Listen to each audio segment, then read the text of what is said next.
boom, boom. Boom, boom, boom. Boom, boom, boom. Boom, boom, boom, boom, boom, boom.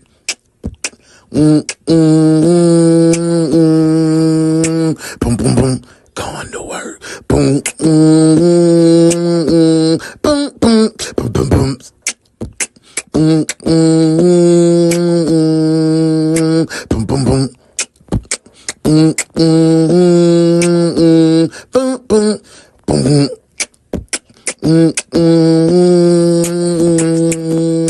Boom, boom, boom.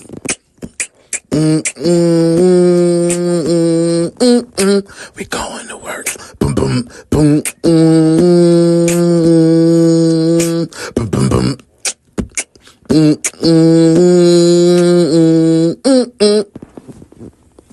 The morning shift starts now.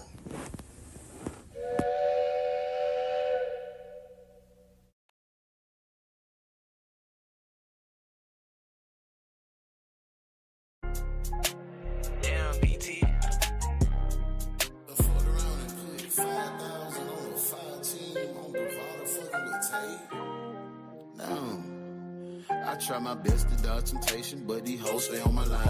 And I'm always after money, so my bitch complain about time. I try my best to make my mama proud, but never thought I did. Please don't let nobody lie to you. I took care of my kids. Yeah, these niggas might not fuck with me, cause they favorite bitches do. And I'm standing on all my business, what I look like, how you. Can't no nigga say I ran, can't no nigga say I told. You won't catch my name with no paperwork or beefing by no hoes.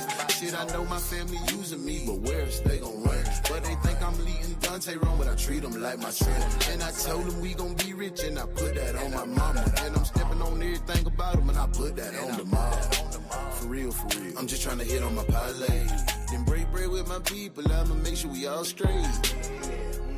I'm just trying to hit on my parlay. Right now, y'all just gotta vibe with me. Y'all gotta let me, hear this second verse. I'm just trying to hit on my parlay. How y'all feeling? We got double duty today, so don't come in here lazy. Let me hear this verse though. Let me hear this. I'm trying to smack on my parlay. Shit, I'm ducking 12, gotta throw away in a half a bowl of weed. I'm on FaceTime with my mama, got a praying father, help me please. I'm on my second strike, that's why she tripping, she understand the risk. I put it on mama, she had my sister, but she never raised a bitch. Chasing after this bag, it made me lonely. Money is my friend. Every scar I got put on my heart. You know what day it is. It's Wednesday. You might have fooled me once, but you will not fool me again. It's pain on all these blunts, that's why I never ever smoke it. Money came by happiness, why niggas angry, mad, and broke. And hating on the low. Be crashing by the hoe. Be talking down on another nigga cause they ain't got no motion. Or dick riding with another nigga cause their confidence is broken. Hey, good morning, good morning, good morning. We are here. We are in the building. It is Wednesday. It is Foxhole Bros Wednesday, the dopest podcast on a Wednesday night at 9:05. Tap in live on my page, Uno in Real Life. If you haven't subscribed to Uno in Real Life on YouTube, my friend, you are missing out. You are missing out on Brick Happens. That's when Legos and life meets. You missing out on Foxhole Bros. That's when veterans have a safe place to talk about before, during, and after service in the military with me and my brother, Darius Eustace Willis Sr., my dog. Y'all call him Earl Lee or Earl Late. I call him, I don't know, sometimes I call that nigga everything. I don't. But you can also get me in my interview mode. Uno v Uno. That's one-on-one interviews with people that I find important and needed interviews in the community.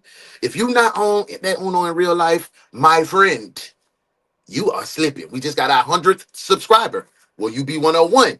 Hey, man, say, man, we in here. It's the boy Uno, the one, Jenny hard-headed son, Jenny, only one. We tapped in. DaOnes, Detective Agency, morning shift. We locked in. You ready to clock in? I'm ready to clock in. I'm just thankful today. I'm just thankful today that God gave me another chance to be in the number one more time. He put a sound mind here. My heart still pumping. I still have the ability, and I still hold that mustard seed faith. With that alone, I know that I can achieve anything that I want to if I talk to the plug. I don't need approval or assistance or gratification from the world, because I know what I am. You know what you are. You know what your purpose is. You know you are a light. You know you shine bright in this world that is completely dark and filled with hate, anger, and rage. Continue to spread joy. Continue to be you, and I promise you, God won't let you down. I had to say that this morning because that's how I'm feeling. So man, let's go ahead and clock in. I'm ready to get to it. We got double duty today. First case we gonna jump off with: death in a stroller. I don't need to even explain. So we're going to have to buckle our emotions. We're going to have to be alert. And we're going to give people what they need. If they need to go to a prison, we sending them. We are not playing with them today. Do you hear me? Detectives, I came to work. Did you come to work? Did you come to work today? Because after death in the stroller, what happens when your favorite YouTuber is killed? Hey, man. Hey, man. YouTube must die. Death in the stroller, YouTube must die. I gotta stop talking because we only got 2 hours. We only got 2 hours, but we got a workload today. And if you're late, you're late. Ain't no PTO available. We ain't got none of that. Unless you went to see Martin Luther King, we can't excuse no absences, no lates, no tardies, no nothing. You will be desk duty today. Let's get to this roll call, man. I'm ready to talk. Hansy, let's see who at work, my way. Bernice, is this the right area for the roll call? Where the paper at? Where the paper at? Let's see who had the job. Who? Is Pernell here? What about Leroy? Did Leroy bring his country at? What about Sheikah? Is Sheikah here? Oh, they don't work in no. Well, I just want to say, welcome in. This is the morning shift. It's your boy Hansy. I'm back. Welcome to work, detectives. Bernice, did I do that right? Bernice! Roll call. Good morning, good people. I had to put my glasses on. I had to put my frames on today because I'm not playing with y'all today. I'm not playing. I can't. They say I got 2 more good shows. They say if I do 2 more good shows, guess what I get? I get to own the place. You feel me? I get to own the place. So I'm finna do my job.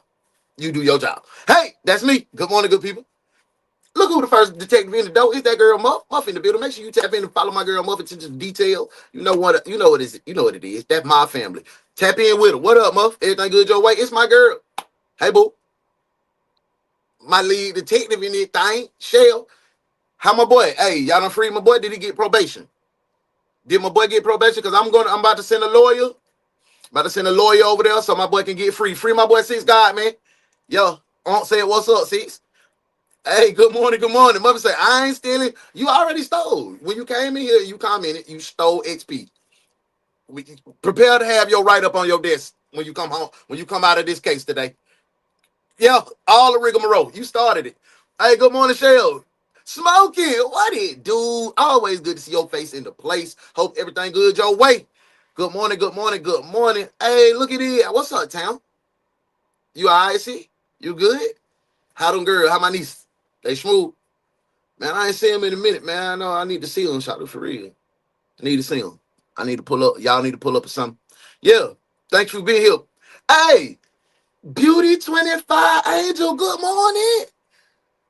You new here. Hey, I'm Uno. Uno the one. I am the lead detective around here. This is the morning shift. We are a true crime reaction channel. The best true crime reaction channel. We're happy to have you. Now, if we see you one more time at 9:05, you're an official detective. You'll be a detective. Today is your probationary period. So make sure you stay engaged. Make sure you lock in on the case. And you'll be a detective if we see you again. Welcome in. It's our boo from the left coast to west coast, the best coast. What's up, self? That's 2 days in a row. You in here. Up early over there on the left coast. I don't want to hear no East Coast excuse no more. It's 6 o'clock. She up. Hey, self, thank you. We love you, girl. Hey, Modesty, what it is. There she go. There she go. Hey, tell Modesty to put that live up that we did yesterday. She be trying to hold out on the goodness, babe. I don't know what's up with Shawty. Yo, yo, tell her. What's up? Hey, personnel detective in the... Ooh, you see, ooh! That salute was clean right there. Y'all ain't even see the motion. You see that? Boom! Ooh, that thing hard, boy. That's why it's the art pop. Hey, it's my boy in the building. OG, what they do? OG, it's always good to see you in the play. I seen it with little bro birthday the other day. I went over there and hollered at little bro and said happy birthday, man. One of my OGs growing up, man. But hey, I love y'all, man, bro. For real. What? Coach VIP, man, y'all go over there and follow my boy Wap, man. Coach VIP, man, doing big things in the community, doing what you need. Got good artists, got good music. Go check him out, man. Tell him Uno sent you. Tap in tonight, 905. Foxhole Bros, we litty. Make sure y'all hit subscribe to Uno in real life. If you haven't, go ahead and subscribe. I don't want you to miss out. There she go. Virgo twin. Twin. What's up, girl? Good to see your face in the place. I know you're smiling bright right now. Yeah. Let me see it. Let me see that smile. Yeah, that's that one. That's that one that called me. Where he at? He like, he better not be on this duty today. Let me see. Oh, what up, V? Nigga, my boy. What up, V? What's up, my boy? Yeah, he in here. Excuse me, y'all. I'm tripping. Double tap the live. Hit the live for me. Yeah, we in here. Y'all, I think I done tapped in everybody. I done tapped in because I'm ready to get to it. I'm not hiding it. Yeah, she hiding it. She don't want it to show. She don't want it to show. Yeah. Tap in with my girl. It's Modest Moments, ma'am. It's Modest Moments. It's Modesty. She had a true crime, colorful conversation. We ain't even been coloring lately. We just been having conversation. Ain't no coloring being done. Tell her to bring the coloring books back out. We missed the coloring books. But tap in with my girl. You know, that's my family. She go live whenever she wants to. She ain't got no schedule. She just try to be a free spirit, bro. You holy Lord Jesus Christ, bro. You ever had a hard head ass friend? Like, nah, for real. I know we finna get into the case, but y'all ever have a hard head ass friend? I'm talking about you give them the best advice you can give them. They still gonna do what they want to do. They come back and say, you know what? That was a good plan you had said. Modesty. She's so hard-headed. Ain't no coloring being done. We just conversations. Conversations with Modesty. Tap in. Y'all ready to get to this case, man? You see, I'm excited. I'm ready for today. I'm happy to be alive. If you don't have that type of zest and zeal when you get up in the morning because God blessed you with another day, bro, go back to sleep. Lay down in the casket. Go lay down. Quit. I don't care what is facing you out here, bro. You got a chance to face it. You got a chance to fix it. You got a chance to do better. Well, I can go down a whole list of family members that wish they had that chance. So don't take it for granted. Hey, man, you know what I say right here. We finna get into this case. First case of the day. Welcome to work, detectives. Here this morning, police are looking for a the only detective agency capable of handling these grotesque and obscene cases. Look no further than the Ones Detective Agency, where evidence does not matter. We lock you up and figure it out later. Hey, what's up? The Ones Detective Agency, with your captain, UnoDaOne.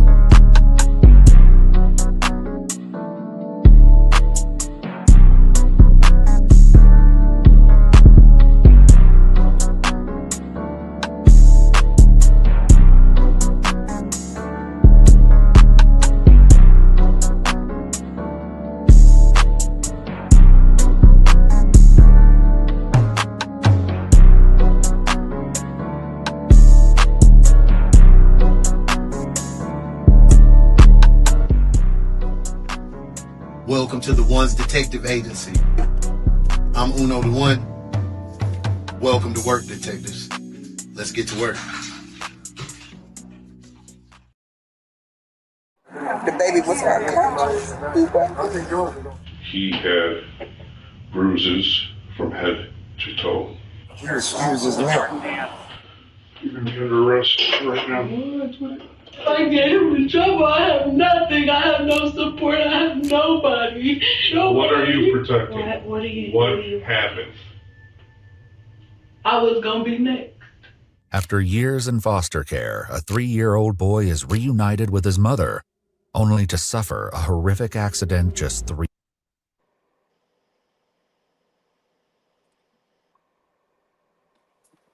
Well,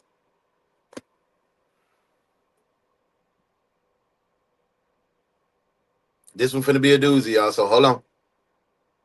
Hold on. Like, but I'm finna say this.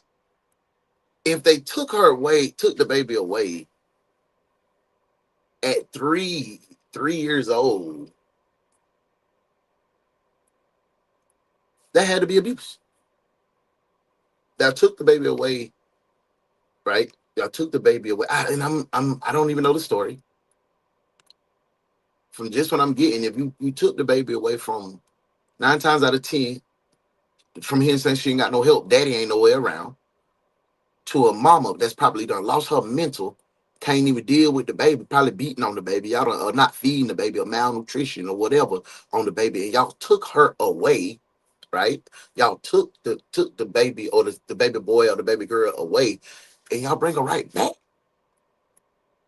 But she was gone for 3 years. I'm gonna run it back so I might be jumping the gun, but I'm finna be pissed off. Let me go back. The baby was hurt. I ain't do nothing cute right there. I had to go back. He had bruises from head to toe. He was just limp. You're gonna be under arrest right now. Is that a dude? Was that a daddy? Was that the daddy? See, I might be jumping the gun. I have nothing. I have no support. I have nobody. What are you protecting? What happened? So, okay, it might have been a man in the house, because he's saying, what are you protecting? What happened? Then she come along and say, I was going to be next. So, okay, I'm gonna hold my judgment. Maybe I'm jumping the gun. Maybe something happened to a baby got me extra emotional. Hey, I'm cool. I was going to be next. After years in foster care, a 3-year-old boy is 3 years old. How you having years of foster care? That's what I'm saying, right? That's what I'm saying. Like, why? Like, it didn't look like this woman was doing better if it was financials, because this is not better. reunited with his mother, only to suffer. So I'm thinking it's abuse, some abuse type vibes going on. Why did the system give the baby back to the mother? That's my question I'm asking now. Let me get in the comments. I see y'all lit in the comments already. Let me see. Let me get in here. Boom. My girl said, oh, lock her up. Lock her up. Warrant. Hey, that's why I was ready to lock her up. I'm trying to give real. I wanna get some real facts real quick. You feel me? I was in factual mode. But I'm with you. I want to lock her up too. But is a daddy involved? Is a father involved too? Was that a man? You know what I'm saying? So let's detain her. Let's go ahead and detain her. I'm cool with that. Let's do that. You're cuffed, detective. Cuff him. Cuff him now. Yo, I'm with you, Modesty. Hey, yeah, y'all, what I missed? I was with a patient. I just ran it back. I just ran it right back. You ain't mean nothing. We just get into it. Is she naked? Like, I don't know. Her bonnet makes me feel like she's from Ohio, but I don't know. Bruh, I hope this is not Ohio. I hope this is not Ohio. I hope this is not Florida. I hope it's like somewhere like Idaho. Like, you know what I'm saying, bruh? Because if this is one of them, bro, they need to be banned. They need to be on probation. The whole state, everybody in the state, we gonna put Ohio and Florida on probation. They gotta have below this number of crime of, you know what I'm saying? They got something, bro. Because randomly just picking all Ohio, bro. Come on, bro. Randomly just picking all Florida, man. This is something going on. Sounds like a drug problem. It do sound like a drug problem to me. Here we go, ma. Here we go. I don't know. That baby was in foster care for years and come home to the mother to suffer. Yeah, I'm already blaming the system. Off rip, me too. That's where I'm at with it. Hey, off topic. My patient just told me that Mr. Sellers passed away. Yeah. The band guy, right? Yeah. Yep. I seen that. One of the funeral homes had posted it. That's sad, man. That's what I'm saying. We out here playing with our days. We out here playing with our days. We out here arguing. We out here, goddamn, not living the life that we want to do, playing with our time. Y'all not finna play with my time no more. I'm finna live life, bro. Hey, Dad say, I don't think she did it. Probably the boyfriend. That's what I'm saying. Was that a man? Yeah, can we get some more info? We finna get some more. Utah. I hope it is. I hope it ain't Ohio. Let's get back to this case. A horrific accident just 3 months later. But the truth is written on his small body, and it paints a far darker picture than anyone has been led to believe. Robert told her to stick to the story or you'll never see it again. Just hold on, Pops. Just hold on, Pops. The following is based on official there's a lot going on. There was a guy. Police records, and most of the footage has never been seen before until now. Shout out to At Ewell. 3:20 p.m., June 14th, 2023, dispatchers in Cleveland, Ohio receive an urgent... Goddamn.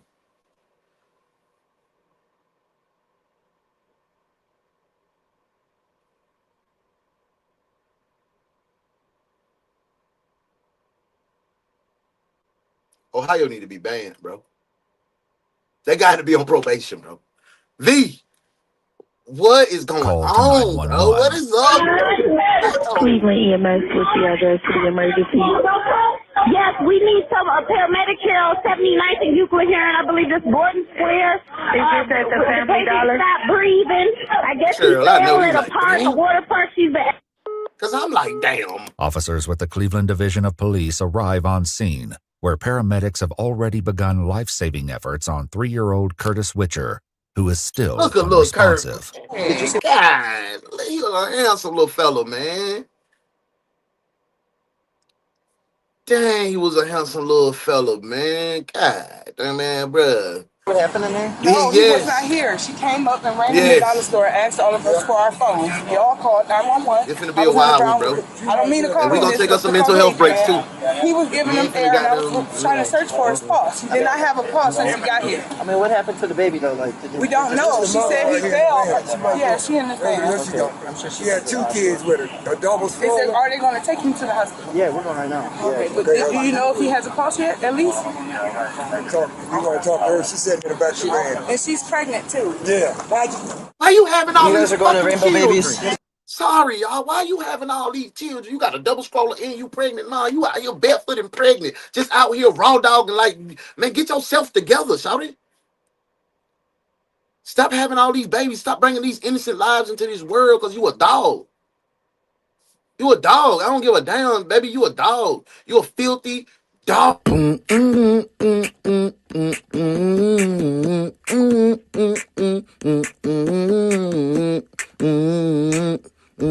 Ugly dog. Ugly dog.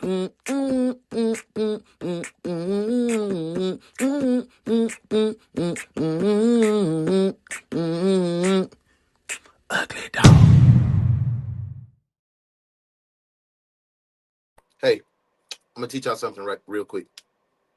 Follow me. See this? See this? Now put it together. I'll tell you what that means in a minute. But every time you see her do that, every time. Or you can do this. Same. Pick one. Or you can put it together. All together. Ready?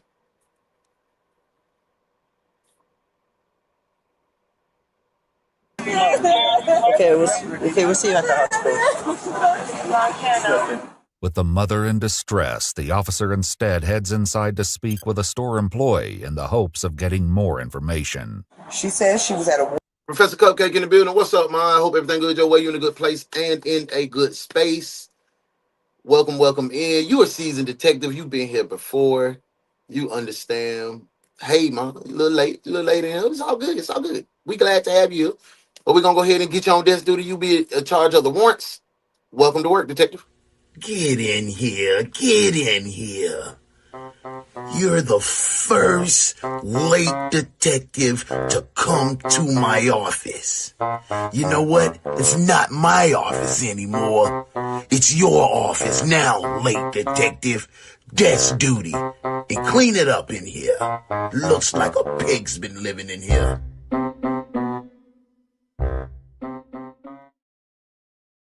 Welcome in, Professor. Thank you for being here. We back to the case. We got a sensitive one today, y'all. So y'all let me know we need a little mental health break. We have a little dance party. You feel me? Hey, my girl must said they could have let someone who really wanted that child have that baby on my mama. My girl, my Virgo twin said, oh, hell nah. And she pregnant. Self. Me too. VF said, Cleveland is literally Gotham City. This is why we work with kids. Ain't no telling what their home situation be. We want to be something positive in their life. And that's what I'm saying, bro. Keep doing what you're doing. Keep fighting the good fight. That's why we got to team up and help as much as we can, bro. Because we see oftentimes these stories come right out of the heart of Cleveland, out of Ohio. 90% of these cases that we do in the morning is an Ohio case. Straight up. So you can tell that our little black and brown kids need help. They need help, bro. We need it. We need it for sure. It's not funny, but you predicted this moment. I did, and that's crazy. That's crazy for sure. Hey, check in, y'all. Yeah, like hit the button, bro. Hey, Miss Leonetta, how you doing? It's always good to see your face in the place. Thank you for being here. You are always welcome. Hey, but Mama, I'm gonna say this. You came in after 9:05. We got a case underway, so I'm gonna let you come on and be on desk duty and help us out with the warrants today. Welcome to work, Detective. Hey, look, I understand you had a bad morning. Things didn't go your way. Then it's still not going to go your way. You know where you're going? Desk duty, that's where. No, we don't have any PTO available for you. Sit down and do some work finally. Now that you're here, desk duty, Detective.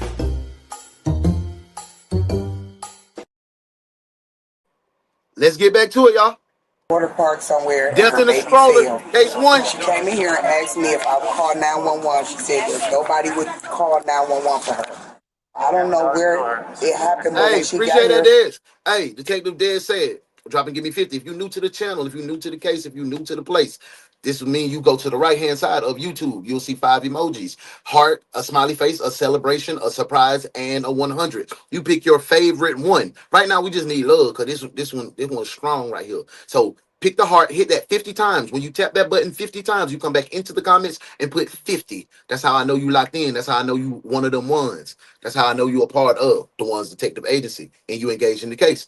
One detective said, drop and give me 50. So let's do it. I'd like to see it in the comments.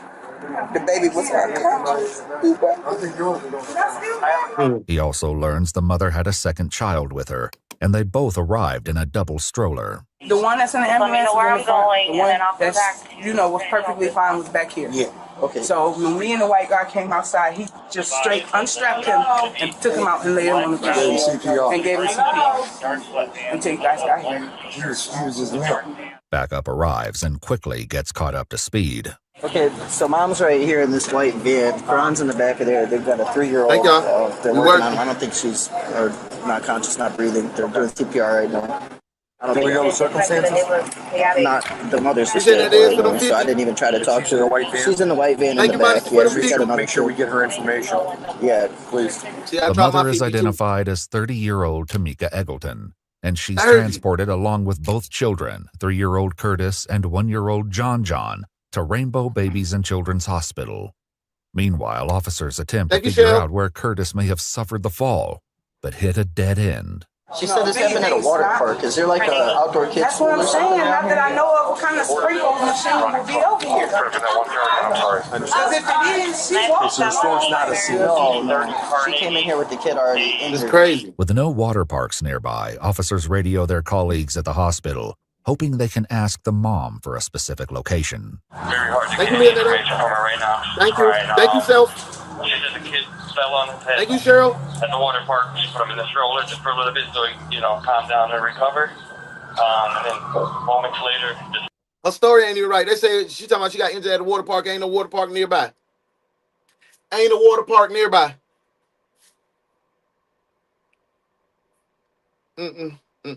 You a ugly little dog. You a ugly little dog. You a ugly little dog. You a ugly little dog. We feeling the grips, they bumps, the bumps. I'm a ugly little dog and you know it. We back to the case. That was unresponsive. Tragically, just 40 minutes after the initial call to 911, 3-year-old Curtis Witcher was pronounced deceased. Rest in peace, His little autopsy Curtis. the next morning would shatter any notion of an accidental death, and following several shocking discoveries, his death was ruled a homicide. Tamika's 1-year-old is removed from her care, and an investigation begins. Detectives soon learn that 3-year-old Curtis had only recently been returned to Tamika's custody in January, after spending most of his life in foster care. Protective supervision ended only 3 months ago. Why was he taken away from you? I was hospitalized with him when I was pregnant for a couple months. I lost my home because I couldn't pay my rent because I was hospitalized for all them months. Basically, I grew up in foster care. I have no support. So you grew up in foster care, so you didn't mind your kid being in that situation. So you didn't even have the strength enough to try to even attempt to break the chain, to break the curse, to be the generational curse breaker. That you keep having these babies and putting them into the same situation because you figure you survive, your kids can survive too. That's trash. That's a trashy mindset. So they thought I couldn't take care of him because I didn't have support. But this isn't the whole truth, and as the investigators are about to learn, getting any semblance of honesty from Tamika will be easier said than done. Don't tell me she, like, who gonna put a water park in the hood? Like, come on, mama, that's the story you came up with. She was on that dope, and if it was in your system, they took the baby. She a fucking lie. Absolutely a lie. Lying. Why you always lying? Oh my God. Stop lying. I had to double her. Back to the case. Told an egregious lie about where Curtis suffered his injury. Not egregious, I like that. Easy enough to disprove. While at the hospital, Tamika told an officer Ain't the no name water of on the splash 79. park was at the Lonnie Burton Recreation Center, a 2-mile walk from the Family Dollar. Can you hear me, Sergeant? That ain't bad. That ain't bad. 2 mile ain't bad. Bad little walk. If you hear me, that ain't a bad little walk. So I ain't gonna even say she might have went to the splash pad. It's free. You go around. We got splash pad in Powder Springs. That must be big turn. And they do got like 2 water slides. They got a little water pool. And yeah. So they can consider that a water park. I mean, 2 miles ain't bad. So I'm gonna give her that benefit of the doubt. She might have went to the water park, splash. But why are you going to the water park? I don't know. Let me hear some more. Thank you, for that 50. Hey, you think she want to be better for her own children? Nah, she ready to put them in the same system. She's a dweeb. Yes. All right. She's an absolute dweeb. Did you review the video and download the video from Splash Park and the surrounding project buildings? Yes, I did. Okay, and did I send you a photograph of the female I was looking for? Yes, you did. Okay, did you see that female at any moment at the park on... Let me talk about these damn splash pads. These kids get everything. Why we ain't have no damn splash pad? My mama put that black ass paper bag out there and sprayed some darn soap and let the water hose run. Talking about a slip and slide, man. You can clip that. Wednesday the 14th. No, she was never there. Okay, and then you spoke to a worker there? Yeah, we have a resident worker who mans the splash park when it's open, and she never saw that female or those children there. We didn't have no splash pad. All right. Thank you so much, Sarge. I just wanted her to hear it. You're welcome. All right. Man, boy, yeah. Instead of we had to go to Coffin Park, sell the park, pay that goddamn 50 cents, and let these teenagers damn near drown us. Nah, I want to go to the splash pad so I can be safe. Man, shit, man. Like, my man did the same thing. The bricks, the whole, yeah, like, what? That's what I'm saying. I slipped and I slid. I had a good time. I did. Soap in my eyes and everything. Watch that. Ah! Promise you. But even the paramedics who initially found Curtis in his tragic state noticed something was off with Tamika's story. I guess she pushed him there in the stroller. How did he end up at Dollar General? And doesn't make any sense. $10 is different. It didn't appear to be, but he was wearing a I knew you meant mama. Aside from Curtis being completely dry, paramedics documented something else that was even more alarming. Detective Cherie said, we didn't even have a trash bag. We just had that wet-ass grass. The report EMS is stating that Curtis was cold and clammy to the touch. That's real. When EMS arrived on scene. Oh, we man on your As the detective steps out to take a phone call, his colleague y'all do gently it, we presses probably Tamika to start telling the truth. He had been deceased for some time, enough for his body temperature to give them that feeling of being cold and cold. So bruh been dead. She been pushing this baby around in the stroller. Look, Curtis been dead. You been pushing him around in the stroller for clammy. Does that make sense? No, ma'am. If he was you need to take that bonnet off her shit. Than he thought, and you just don't want to say. I don't know. That's what I'm trying to tell you. I don't know. I wouldn't know. I didn't know. But he's with you, so he didn't know your baby was dead. He was in the stroller. Thought it was asleep. Both of my kids were asleep. They do this every time I put them in the stroller and we take a long walk. They will fall asleep. I'm thinking my baby is asleep. I'm not thinking my baby's dead or none of that. I'm not thinking like. Y'all buying it?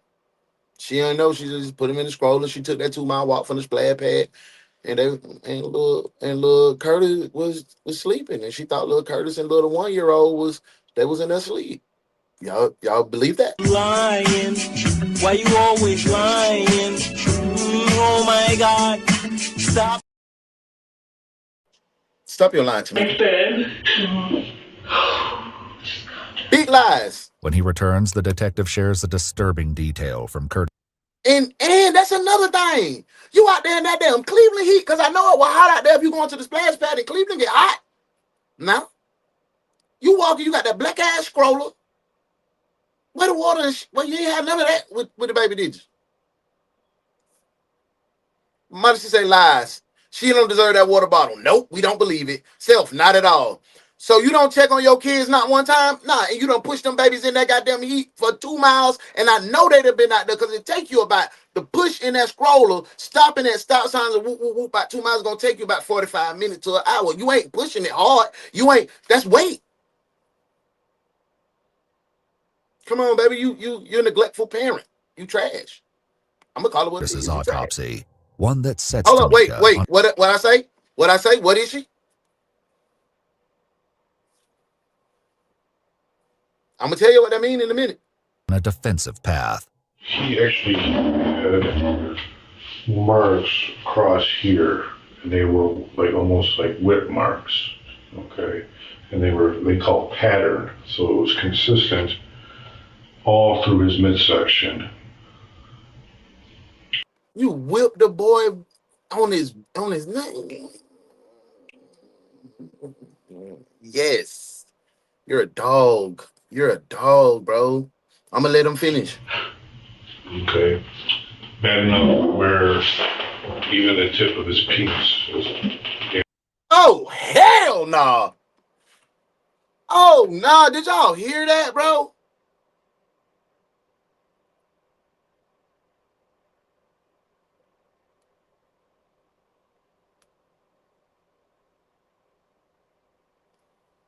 I'm gonna run it back. I'm gonna run it back so y'all can hear. Maybe I was talking over it, but I'm gonna run it back. Like bite. All right, now say Bite. it. Say it how I said it. That bit really sound like it really feel weird, even me trying to prepare my mouth to do that. But like, I say bite, screet, bite, pipe, bite, pipe. That sounds crazy. All right, that is a country. All right, let me do it. I said it ain't like hard on his back. That sounds weird. Now see, though. I felt like you was first. Marks across here, and they were like almost like whip marks. Okay, and they call pattern, so it was consistent all through his midsection. Okay, bad enough where even the tip of his penis was damaged. No reaction, ho. I ain't gonna lose my Unsettling bearings. as it is, the worst details are still to come. I don't whoop, sir. Right-handed. I don't whoop my kids. Then who does? Robert chastises them. Well, not them, but Robert. Ain't no way in hell. My grandson 3 years old, Holmes. My grandson 3 years old. It ain't nothing that no 3-year-old that can do to deserve to get whipped like that with a belt, with an object, with nothing. If you discipline your kid, to me, if you disciplining your kid at that age, it's a pop on the hand, pop on the hand, pop on the butt. Those are the only two that you got to do. And it's with your hand. Why in the same hell are you whipping a baby with anything at 3 years old? Why are babies getting whipped at 3 years old? What kind of mama is you? Yeah, I said that right. To let your man discipline your 3-year-old and you let him beat him so bad till they whip the tip of his peak. Girl, man. Bro. Man, shout it out. Robert chastised him. I don't whoop my kids. Robert is the father of 3-year-old Curtis, as well as the one. Oh, so that was baby daddy. Okay. Yeah. No, ma'am. Give me 5 minutes with her, man. Hey, listen, I don't hit women, but if you let a 3-year-old get you out of your body like that, you should not have kids at all. They don't understand that. Like 1-year-old and Tamika's unborn child. Describe that then. What's he do? Yeah, Like, this one tough. like he'll pop them, or, like he'll punch them, or not like, no. The fuck are you punching a 3-year-old for? 3 and 1. Why are you punching, man? Not with a lot of force, or he'll hit him in his thighs, if he pee on himself, he'll chastise. Investigators later sat down with Robert in an effort to confirm her claims, but by his account, Tamika is solely responsible for discipline, as he doesn't live with her and is rarely around the children. Somebody lying. This is the first time I ever seen a nigga come in and say, I'm a deadbeat. Nah, hell no, I'm a deadbeat. I don't be around them children. I don't even live there. I don't be around them children. I'm a deadbeat. I'm a DB. Boy, you a dog too, nigga. Like, so what? Do you wanna ride in the backseat of a caddy? Chop it up with an ugly dog. Do you wanna ride in the backseat of a caddy? Chop it up with an ugly dog. It was 7 PM, playing love to them hoes on the PM, CBC Grim, pulling with an ugly dog, chipping on a weed stem.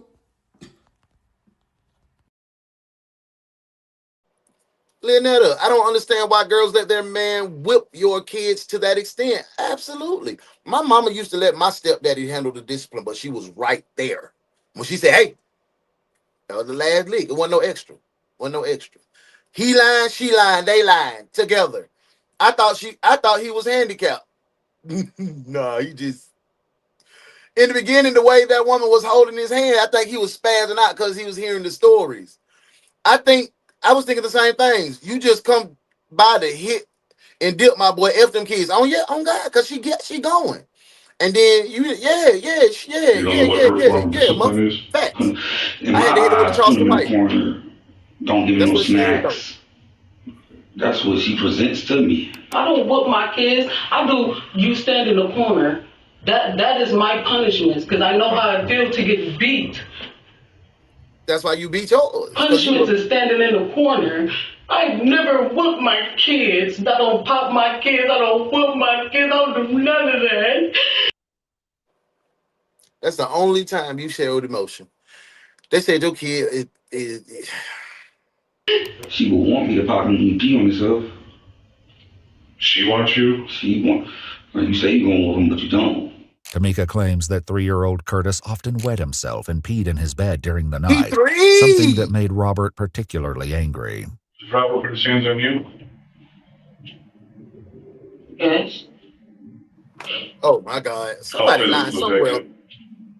Holy Bad. moly. One time I hope this lady ain't making up this story to put this man in he jail for gave no me a black reason. Cause eye. I had to cover it up because I didn't want them to take John John. Stupid, and I stayed, but he's all I have. During one supervised visit in February, just 4 months earlier, Tamika reported to a caseworker that Robert had been abusing her for months and struck Curtis after he urinated on himself. damn. Robert, however, denied any abuse at the time and said that he would stay away from Tamika. He's all I have. He's all I have, and if I get him in trouble, I have. So, man, bro. So I don't wanna not believe the victim. I don't want to not believe the victim, but I don't want to just throw this man in jail because the situation ain't is Robert wasn't with you on that day at the splash pad, baby girl. So did y'all really go to the splash pad? Or are you just trying to put this on Robert? Like, I need to put Robert in cuffs too because I'm not sold on he's innocent. So let's put him in cuffs. Somebody drop me a warning. Let's get some more details. Your cuffs, detective. Cuff him. Cuff him now.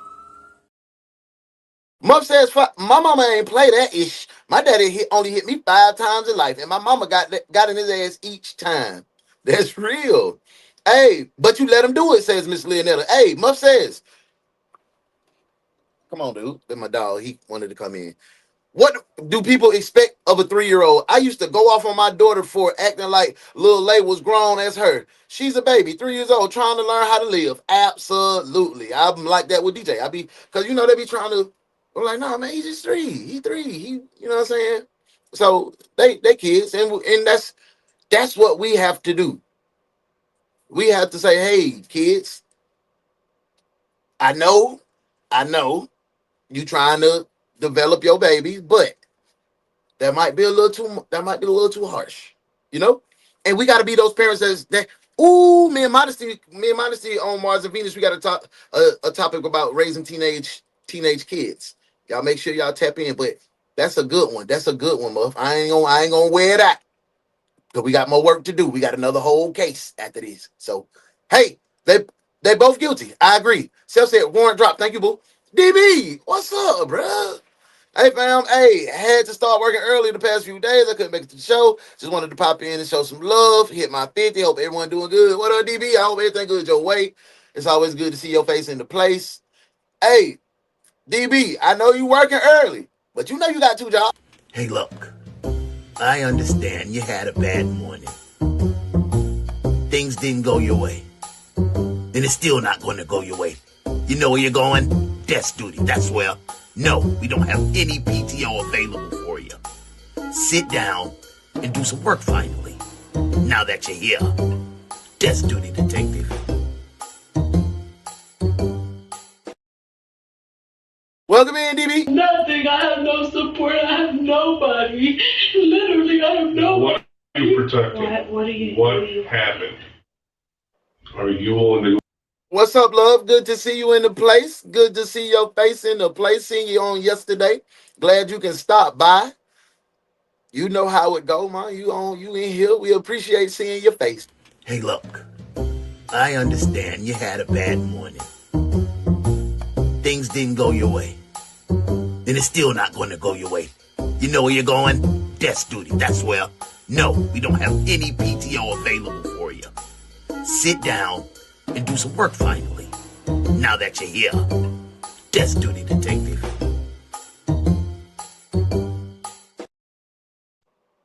The lack of true grandparents is hurting us, these kids, because the grandparents are younger and we still want to be cool and nobody want to grow up. Nobody want to even goddamn. And the OGs still hanging with the young boys on the block. They still hanging together. Like, you know what I'm saying?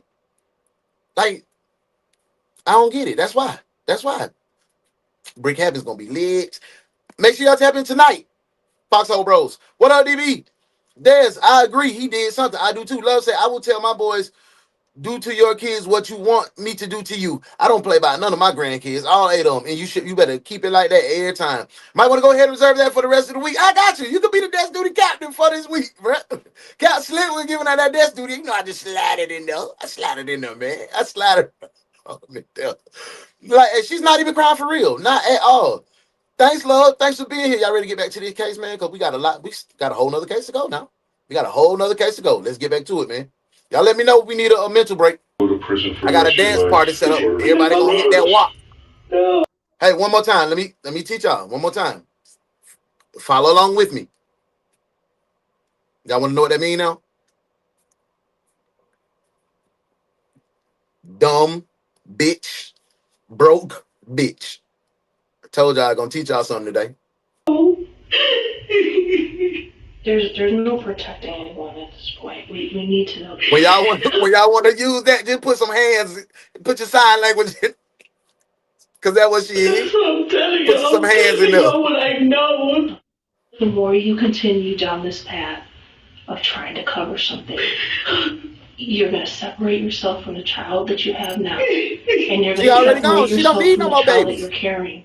The baby Finally, that she Tamika got need to begins be to open born up there. to the detectives, sharing what happened on the morning of Curtis's death. Robert gets up before me. That's when I had woke up, because and I'm like, it's still dark outside. Like, what is he crying for? You know, he's like, oh, I just whooped him because he just peed through the bed. And if y'all go to my house, y'all will see in his drawers, the same drawers that he had on when he went to sleep, is sitting in my bathroom on the floor, pissy. His whole bed is still pissy, and Y'all that's in ain't the clean it living up? room. Though not on the bathroom floor. Y'all didn't clean up the piss? Crime scene investigators do locate a pair of stained children's underwear in Tamika's apartment bathtub. He wasn't himself that morning. After he whooped him, Robert, he wasn't himself. He was coughing.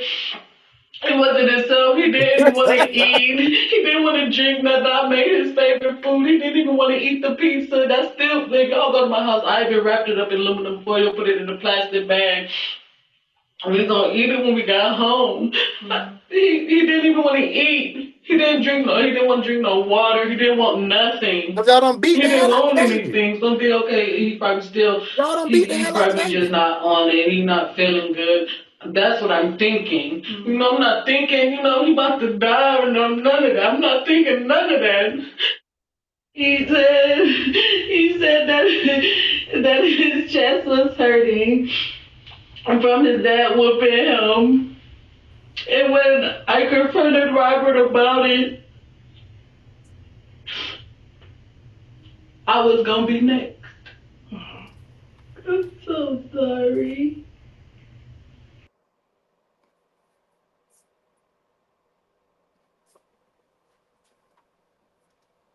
I'm gonna give my detectives time to tell me. Do you believe she was gonna be next? Honest, bro. Like, let's real conversation. We too deep in here right now. I need at least 10 replies. Do you feel from the story that you just heard her tell from that testimony, do you feel like she was going to be next? Don't give me no maybe on a yes or no. Let me know. I need to hear it from. I need to know because I'm thinking in my head as a man, I don't want to discredit her being a victim. So I need to hear from y'all, especially my ladies. Do you feel like this lady was going to be next? Do you feel like this man was doing what she's saying? Lynetta said, "Do the man signals double time for me?" Yes, that's what I'm saying. That's what she is. That's what she is. Poor baby. As a parent, you get up through the night and take the child through the bathroom until he or she is potty trained. If not, you put a good night on the baby so they can, come on, be smooth. It's like that when you're bleeding internally, dummy. She's lying. Next for what? Bull crap. I don't believe her at all. Self says, shake my head. I have no words because I still get up with my 4-year-old to make sure he goes to the bathroom. Because you're a good parent. You don't just say and then get up and torture the baby because he had an accident. You feel me? She lying. Why the hell is Dirty Draw still on the bathroom and not cleaned up? No, I don't believe her. No, not at all. I don't. I feel the fear for her like, man, Thank y'all, ladies, because I'm flabbergasted. I should have never let him whoop him. I didn't know. I didn't know how severe it was. The detective moves closer to Tamika, offering her comfort as she urges her to own up to an earlier lie. So you never went to the splash park? No. It be lied to our face. She lied to our face. She did not even go to no splash pad. So you was walking around with this baby dead for days. You been walking around with this baby dead for days. You a junkie. You're a dweeb. You're a plain idiot, and you're going to jail. Man, they going to jail tonight. Talking about the homie in the gray and the black. You know the facts. I never relax. Everything luxury tax. And everybody here getting videos. Make sure you put a little money in the sack. What's wrong with them? Going to jail.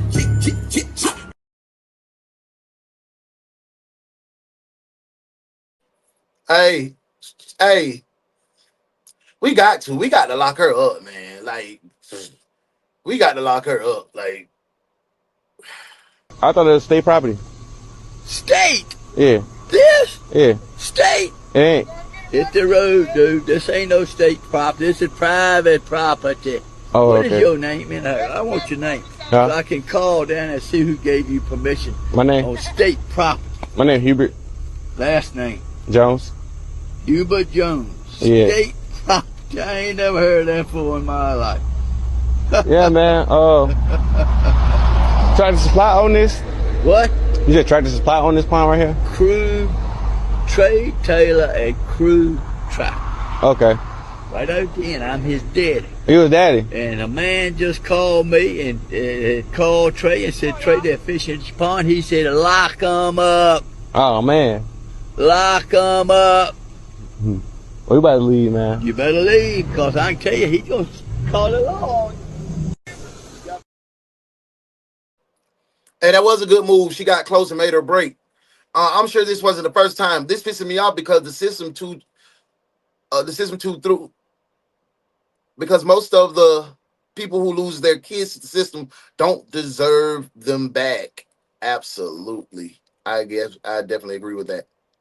And sometimes you do have rare cases where the people do recover. It was a bad moment in life and they do get their kids back, and they live a fruitful and happy adult, safe life. But 90% of the times, no.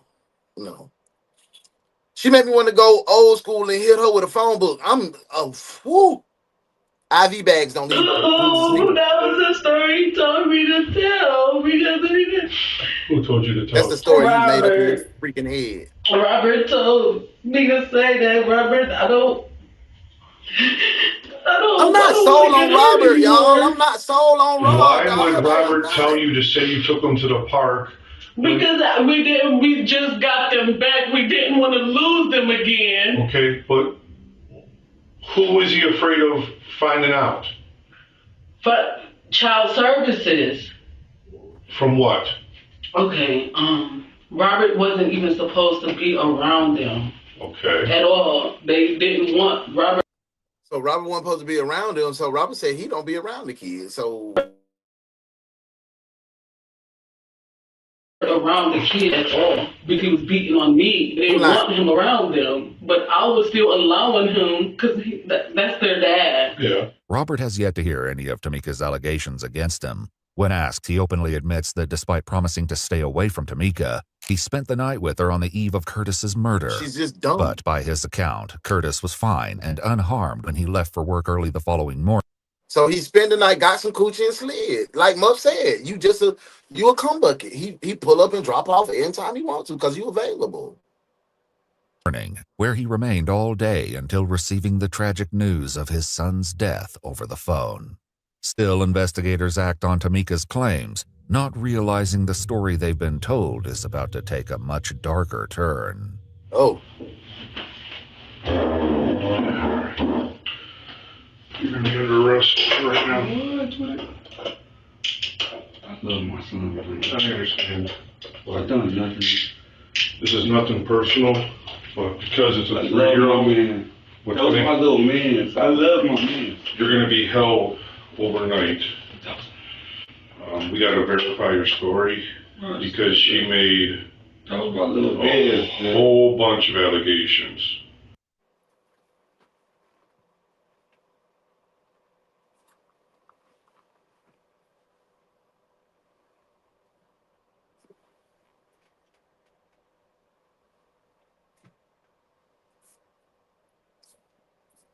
I'm torn right there, bro. This is a bunch of he say, she say. Y'all caught the baby with her pushing the baby around. Allegations that she gave was not even proven with no evidence. You just put me in jail. You just like nothing. They'll rearrest you right now, man. I don't know. I don't agree with that one. But she don't want to take responsibility. She just say, "I did." If he was gonna be like this, I would have left him there. He would have been better off there with them. Robert's sister, who has been suspicious of Tamika's story from the start, enters the room to comfort her brother, and the detectives explain why he's been placed in handcuffs. She finally admitted that she's not going to the splash park. Okay. But she's saying that she had to say that because Robert told her to stick to the story or you'll never see it again. Just hold on, Poppy. Hold on, Poppy. That's why you have your job. That's why you have your job to back you up. And so that's what we have. But the nigga finna lose his job because y'all got me. I'm arrested, stupid. Y'all tearing my life up, bro. Look into, and this is the key. But I ain't even gonna pass judgment. Robert, dumbass, might have did something. I'm gonna wait. Heavily abused. He had bruises from head to toe. The signs or what may have you, like, we had our suspicions. So was trying to tell me something. Yeah, him, not being able to use the bathroom, potty train correctly. You always cry when I leave. So it's like, we kind of figured, but we didn't know. Robert did mention that she wanted him to discipline, but he said he didn't. He would. And he never. We never believe. We believe in disciplining our children, but not to that mental. He always wanted to be. Say with my daughter. He called his sister because his sister a little more well spoken. That's how brothers and sisters supposed to rock out, man. On my mama, I like that. She rocking and my children, he helped me raise my two children. She defended her brother that she like, nah, my brother ain't beating on these children, bro. How much I love him when he with me. Robert claims that he wasn't even told why his son was placed in foster care in the first place. But according to police records, Curtis was removed from their care as an infant due to neither parent being able to provide stable housing, as well as Tamika's ongoing mental health issues, which, quote, interfere with her ability to provide adequate care for the children. Further records.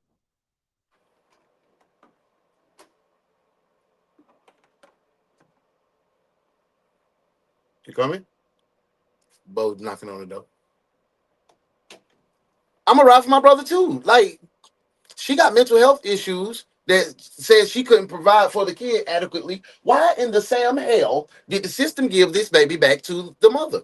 Records reveal that Tamika has lost custody of all of her children except 1-year-old John. Then she mentioned about she had another baby that passed away, but he was buried in Georgia. She never mentioned the baby's name or anything like that.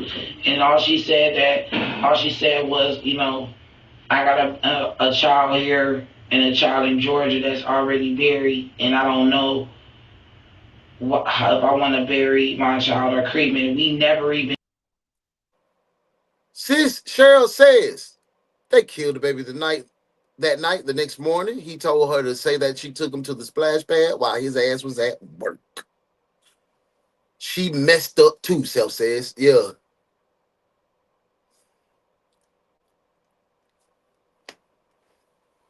This album is not Robert. It's not Robert. It's not Robert. It's Tamika in the system that failed this child.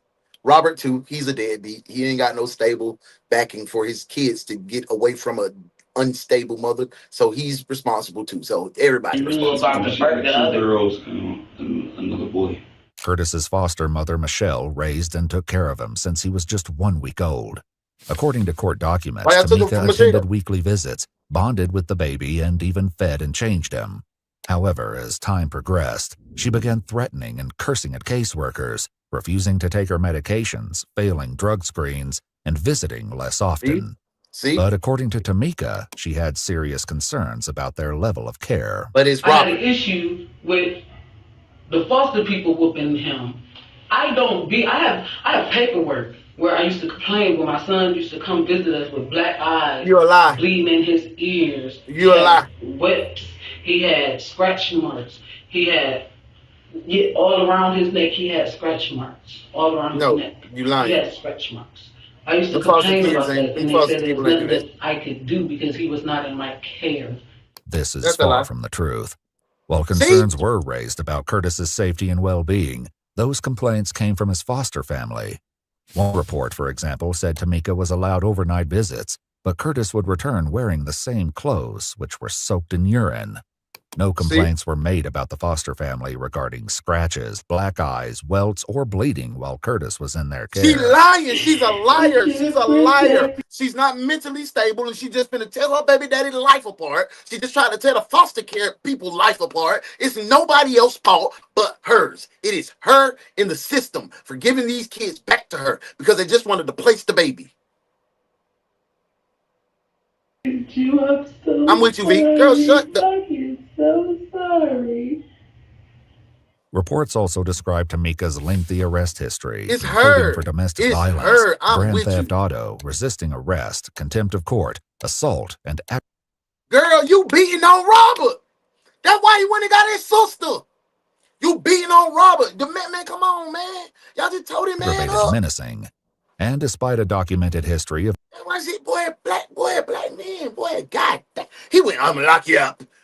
I'm gonna lock you up. He didn't say anything about a black man. I'm gonna lock you up. Not completing drug screens or attending counseling.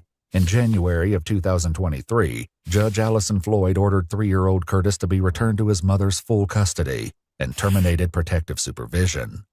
In her order, she ruled that the child's return to the home of Tamika Eggleton, quote, will not be contrary to the child's best interest. The doctor said he had extremely amount bruising, a lot in the neck area, in the midsection, and a lot of what she considered blunt force trauma. That should have never happened at all. That was the fatal damage was a laceration to his heart, and that is caused by hitting something striking him, something hard. And according to the medical examiner, that he pretty much passed away immediately. Given this fact, it's difficult to imagine Tamika would not have known that. Rest in peace, little Curtis, man. You endured some horrendous things by the hands of the person that was supposed to protect you with her life. The toddler was deceased before she placed him in the stroller, a part of her story that Robert's sister finds highly suspicious. She was like, well, I put him in the stroller and we walked to the plaza. Robert didn't do this, y'all. Robert did not do this, bro.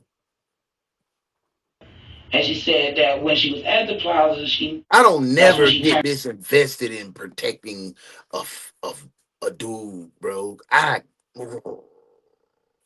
With kids, bro. Like, but Robert didn't do this, bro.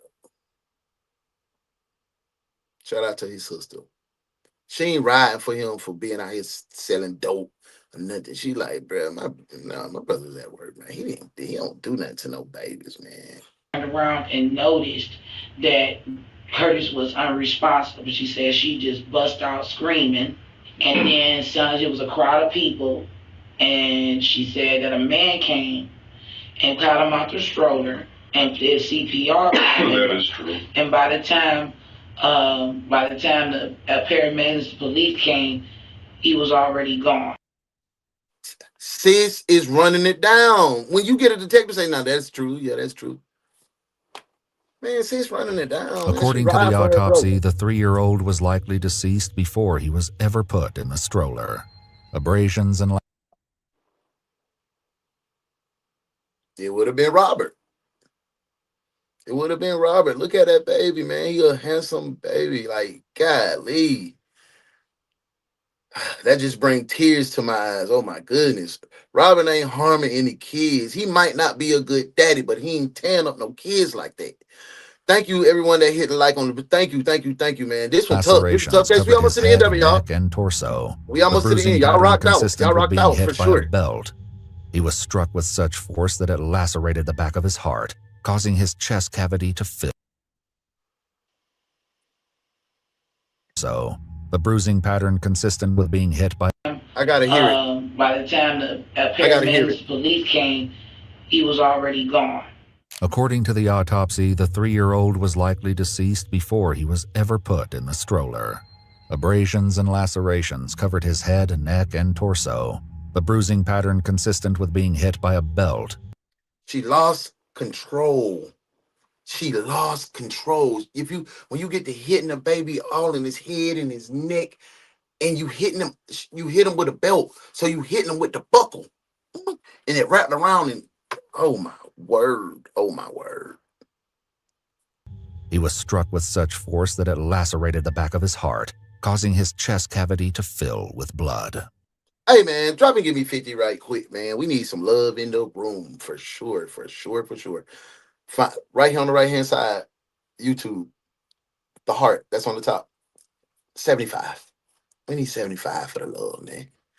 75 for the love, man. Y'all all right? We good? I know it's tough to hear. I want to make sure our day stays good because I know how things like this can linger in our minds. And it weighs on me too. So that's why I like to have a little deterrent. And that was a good call on a 75, man. We need a 75. That was a great call. Good work, detective. Good work. For sure. Now that's what you call being trained properly. I like what you did there, detective. Good work. But we all know if we would have been in that interrogation room with these folks today, it would have been a lot of mopping and minking. And another thing, if you coming with that drama and that negativity,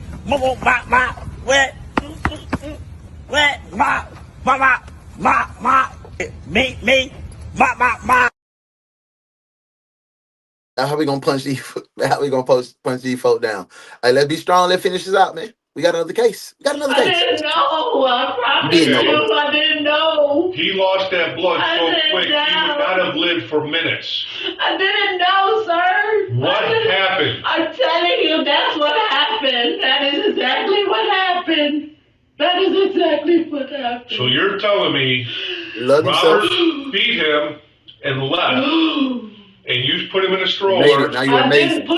I didn't he put got in a stroller, and you walk around randomly. I'm walking. Okay.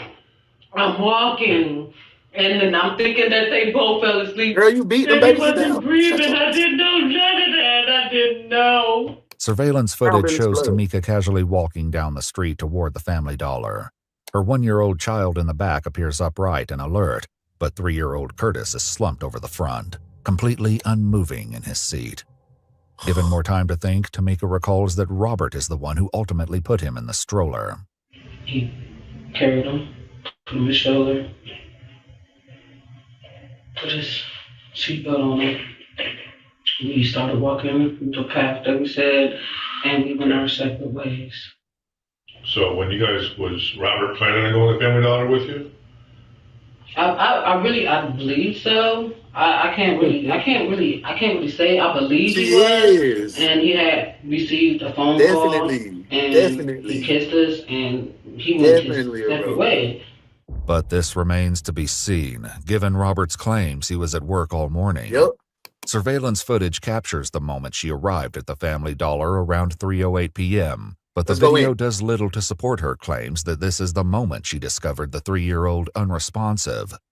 When she arrives, Tamika pushes the stroller to the side and simply stands around until a man hands her a flyer.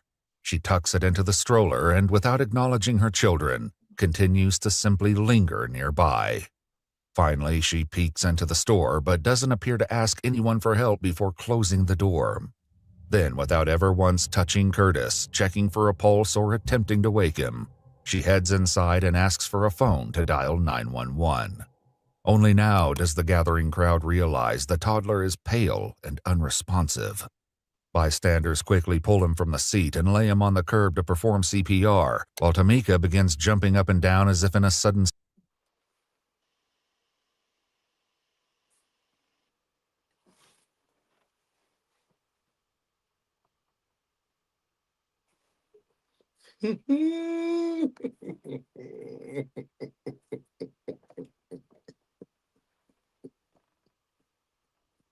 state of panic. The store manager describes the whole incident as feeling staged. Like, she didn't seem like a grieving mother. You know, she didn't, you know, we had asked her, like, so what do you want to do as an idea as far as services, stuff like that. She was walking around normally. Somebody take a Jim Beam bottle upside her head. You know, like nothing really happened. Regardless, given Tamika's damning allegations against Robert, ain't no mama in the world gonna let that baby and he be slumped over in the front of a stroller, bro. If he was sleeping, I would have laid him back and put the shade over him. Come on, man. That lady knew what the hell she did to her. She knew what she did. She knew what she did. The detective says his hands are tied, and he has no choice but to hold him in jail overnight while they investigate. Given a moment alone, Robert calls his daughter to explain that he won't be able to pick her up tonight.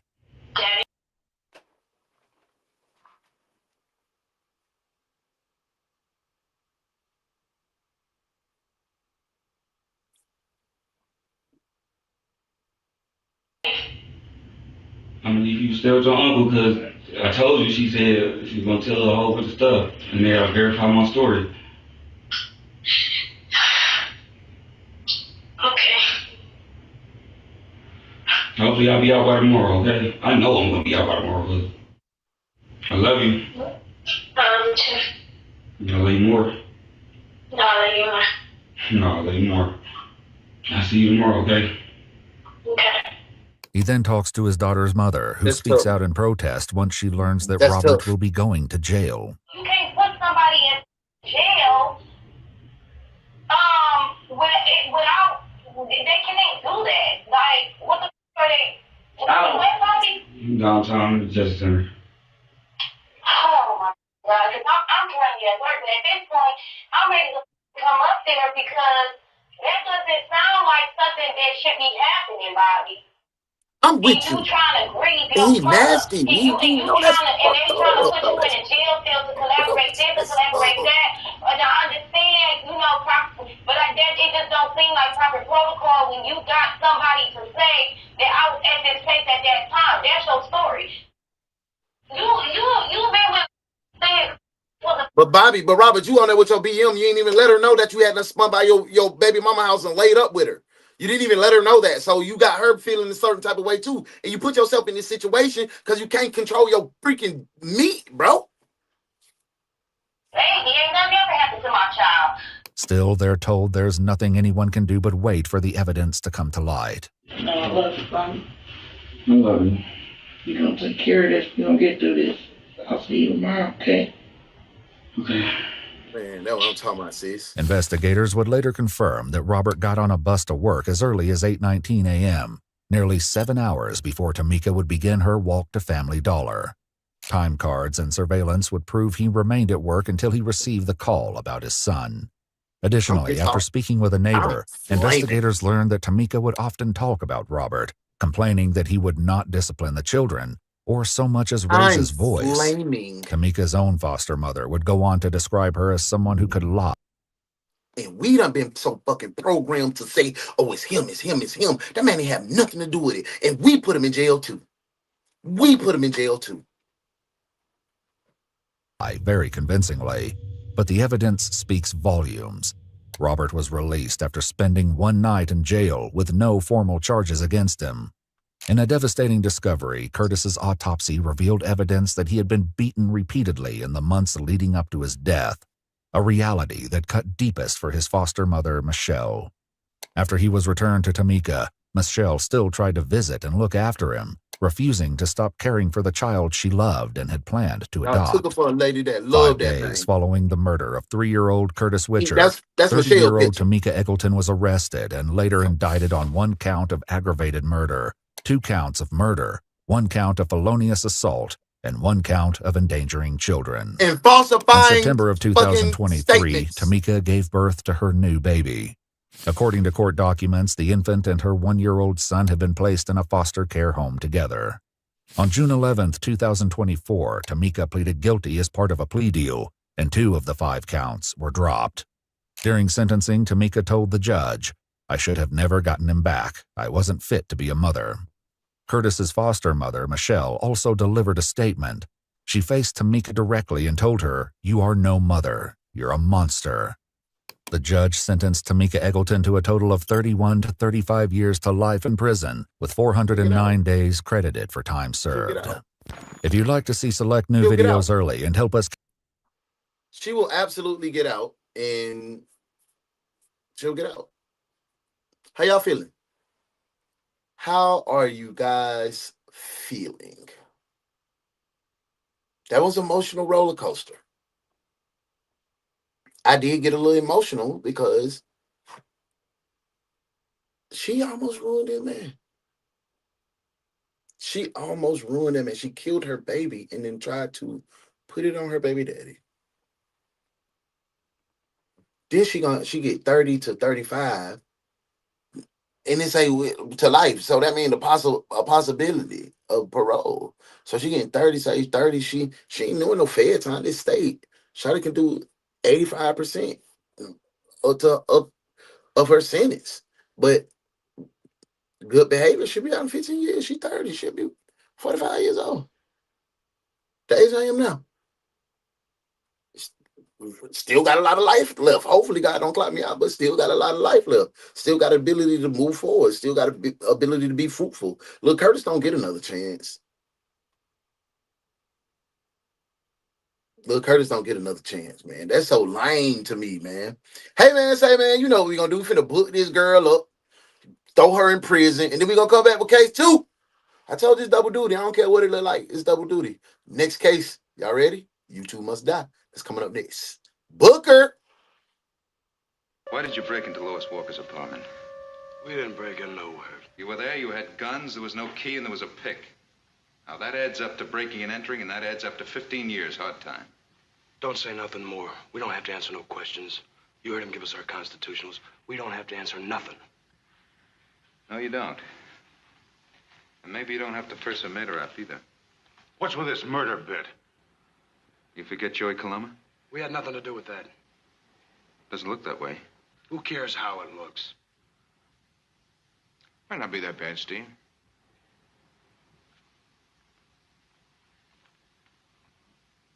Well, no question. Murder one. Well, maybe they're just a couple of patsies. Paid muscle. Somebody hired them to rough up Joey a little bit. Who was it? Nat Keller? Morgan?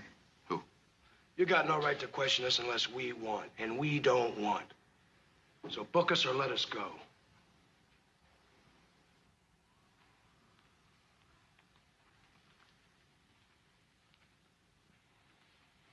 Book him, Dano. Wait a minute. You got no charges. No? I was breaking and entering concealed weapons and murder, for starters. This one right here. This one right here isn't wrapped too tight. We can't send this one to regular jail. Lock him up and send him to the crazy house. I feel all that stress right here. It's in my face. That was a tough case. I ain't even finna lie to you, because I was hurt by Lil Curtis, but then I got even real, like, because that really showed you how dangerous this game is with black men, bro. A woman can say, "Yeah, he did it." Tear our whole life up. That man just disappointed his baby mama, his daughter. Shout out to sis. Shout out to Sid, man. Hey, case 2, final case for the day. Y'all ready to rock? Y'all ready to rock and roll? Let's get into it. YouTube must die. Case 2. Don't want to look. I don't want to look. Car is mangled.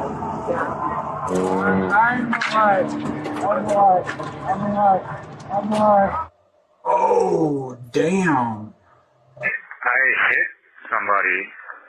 I know. I actually was a fan. Yeah. He reminded me of you so much. When I get out of here, I'm going to start a YouTube. I think the first video I should make is like about this. On January 31st, 2025, a white van.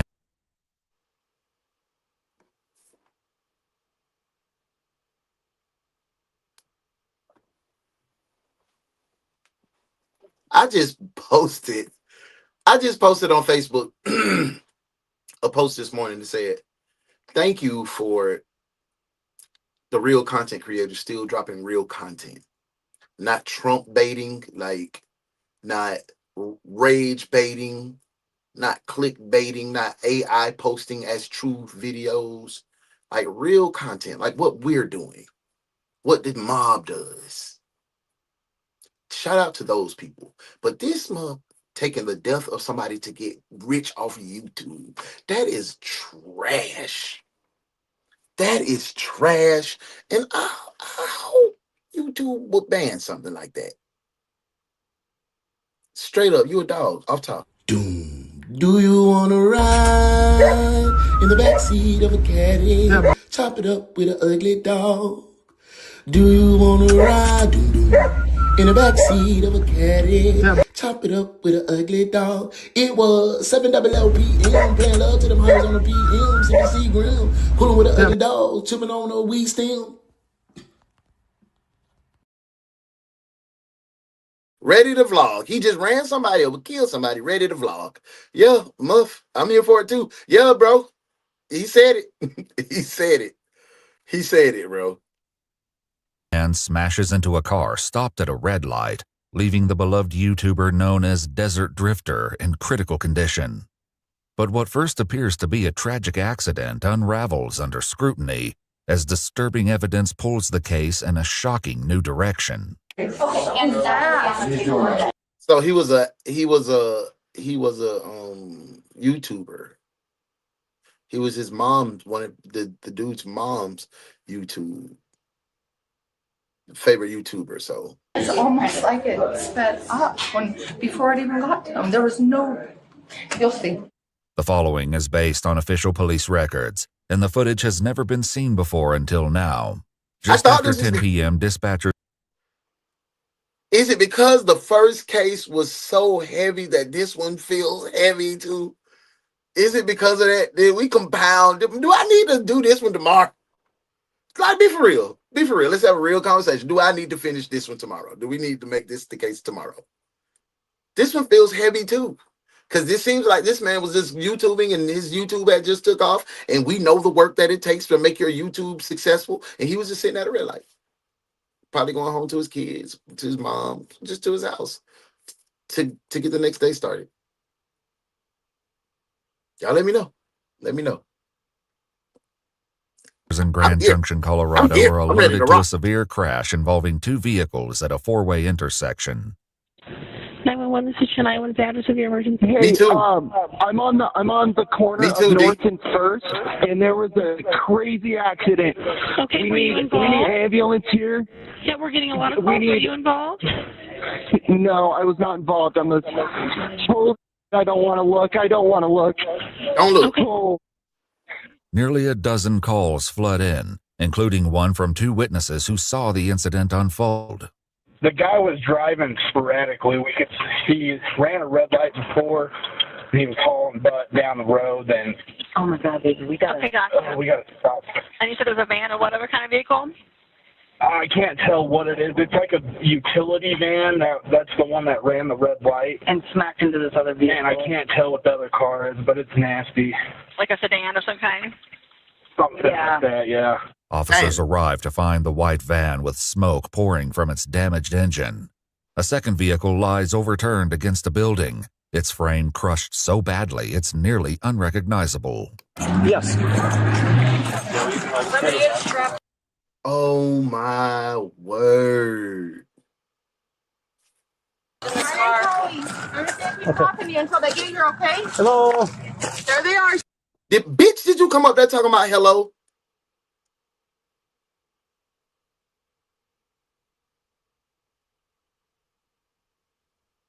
I'm not frozen.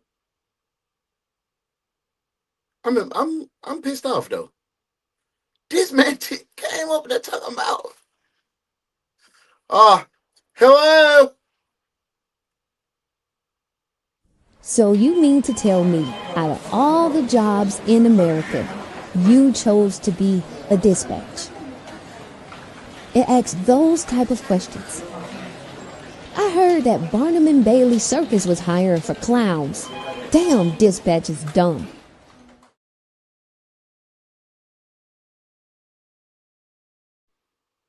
See, he's Y'all know. here, okay? Do it in the comments. Please conscious. Is there anybody else in there with you? There's somebody very, very heavy damage in this car that's upside down.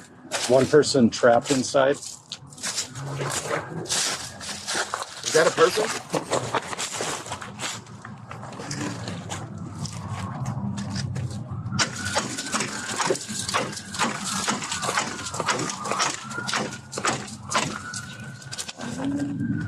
Can you hear me in there? Hello, can you hear me? Is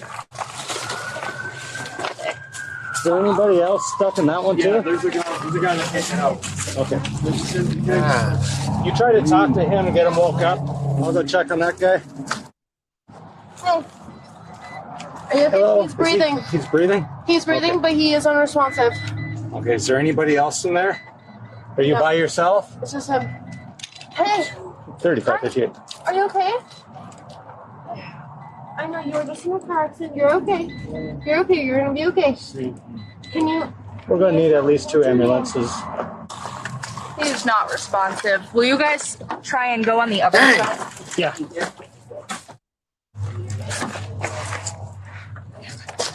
Not gonna be able to get that open. He's breathing. He is breathing? He's breathing. He's unconscious.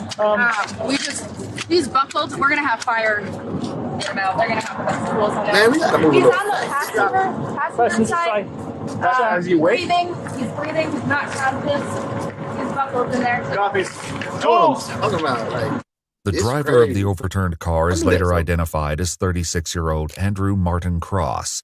The YouTuber. Look at that car, bro. Imagine how fast that van had to be hauling ass to hit him and mangle that car like it is mangled. Known as Desert Drifter.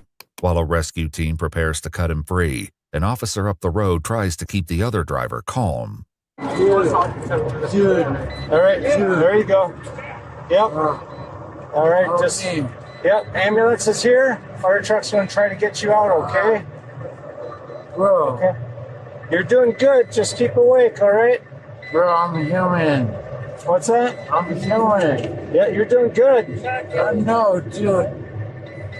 You're doing good, okay? Bro, I'm human. I'm trying to get home. The driver of the van is identified as 37-year-old Ragnar Nicholas Nick Crystal, a U.S. Army veteran. The front end of his van is completely crushed, and the dash and steering wheel has effectively pinned him to the driver's seat. Firefighters utilize a spreader, a powerful hydraulic tool, to lift the dash and free him from the wreckage. Guys. All right, there we go. Okay. Yeah, up and over. Okay, ready? 1, 2. Oh, you got a right behind you. Would you think? Oh my God! I'm sorry, y'all. I was watching. I wasn't even talking to y'all. I'm sorry. Do y'all think this was something intentional?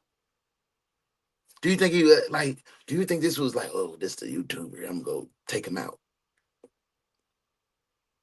He has the ability. U.S. Army. He has, has some type of skill. I don't know. This might be a little. It might be. I don't know. There we go, Nick. All right. There we go. Let's get a C collar and get lines ready. Meanwhile, backup He officers call it arrive in and that attempt to neck, get collect them lines statements ready from to put it in, witnesses. run them IDs. Did you see what happened? I feel it's I something was strange just too, Modesty. I heading feel it's real something westbound. funny. And I saw like maybe a YouTube little envy. bit, but not enough to give a testimony. Yes, it Beside does the feel officer, very a malicious. bystander records distressing footage of the crash site on his cell phone, which later surfaces on YouTube. I don't know where he Stop recording. Did you guys see what happened? No, we were same as him. Okay. And we just want to stand this criminal justice. Okay. Ma'am, did you see what happened? I didn't. I was sitting at Stinker. I saw the explosion, but I didn't actually see exactly what happened. Okay. I'm an Uber driver. I was waiting for a call, and so I rushed over and called 911 and tried to do a little assessment for an operator. I really couldn't tell you what happened. I mean, it's, a car is mangled. Yeah. Once Nick and Andrew are both freed, they're transported by ambulance to St. Mary's Hospital in critical condition. For first responders who remain at the scene, it's difficult to imagine how both drivers survived such a violent wreck. Hey, man. At least he was wearing a seatbelt. Yeah. I think he smacked his head right on that windshield. Well, I'm sure he snapped into a lot of stuff. I can't believe that guy in the van was talking. What were they chasing him? We weren't chasing him for anything. We were told that he was running from the cops. This guy was running from the cops. He came through the intersection and took him out. No. No? No. That's what we were told. We're like, where'd this come from? Who told you that? I don't know. Oh, yeah, no. It was passed on to one of our guys, and then they passed it on. Yeah. Rumor mill. Yeah, that's how that stuff started. Yeah, exactly. Rumors aside, officers are still a long way from understanding But the it's truth crazy. of what happened here tonight. Nah, honestly, I An think officer bro was just sitting. Bro was sitting at the he was sitting at the light. He was like at a standstill, and the van came and smacked him. From what I'm arrives thinking, at the what I'm hospital gathering. and attempts to question Nick, the driver of the van, but this proves challenging. Hey, Nick. I'm Officer Keys. I think there was YouTube beefing. Release my body. Can you tell me what happened? Somebody said, "Please release my body." Why is it my fault? I didn't say anything. I just asked you what happened. These crazy people want control.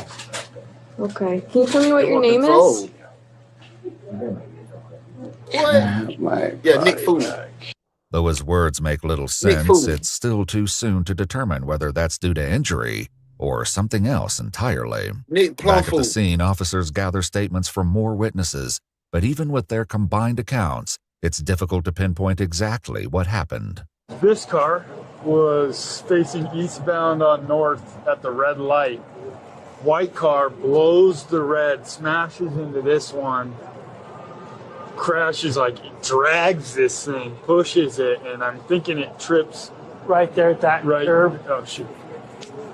That right there hits that, spins or flops over, and that guy continues, and he could see. I'm assuming the tire's either on its rim or was trying to brake because these big old gouge marks. Nearly 2 hours after the crash, Andrew's wife Evelyn arrives at the scene. She would later explain that Andrew was on his way home from backpacking and filming for his YouTube channel at Bears Ears National Monument. When he never made it back, she tracked his phone to the intersection. Andrew was just 4 minutes from home. At the hospital, an officer answers what few questions she can from Evelyn as she relays the information to Andrew's family over the phone. Straight up, I'm human. I can have like he on some dope or something. But it might be from a trauma. Yes. Yeah. Is there any other information you can share with me? No. That's all the officers can share. It was not his fault. It was not his fault, is all that they can confirm, which just pisses me off.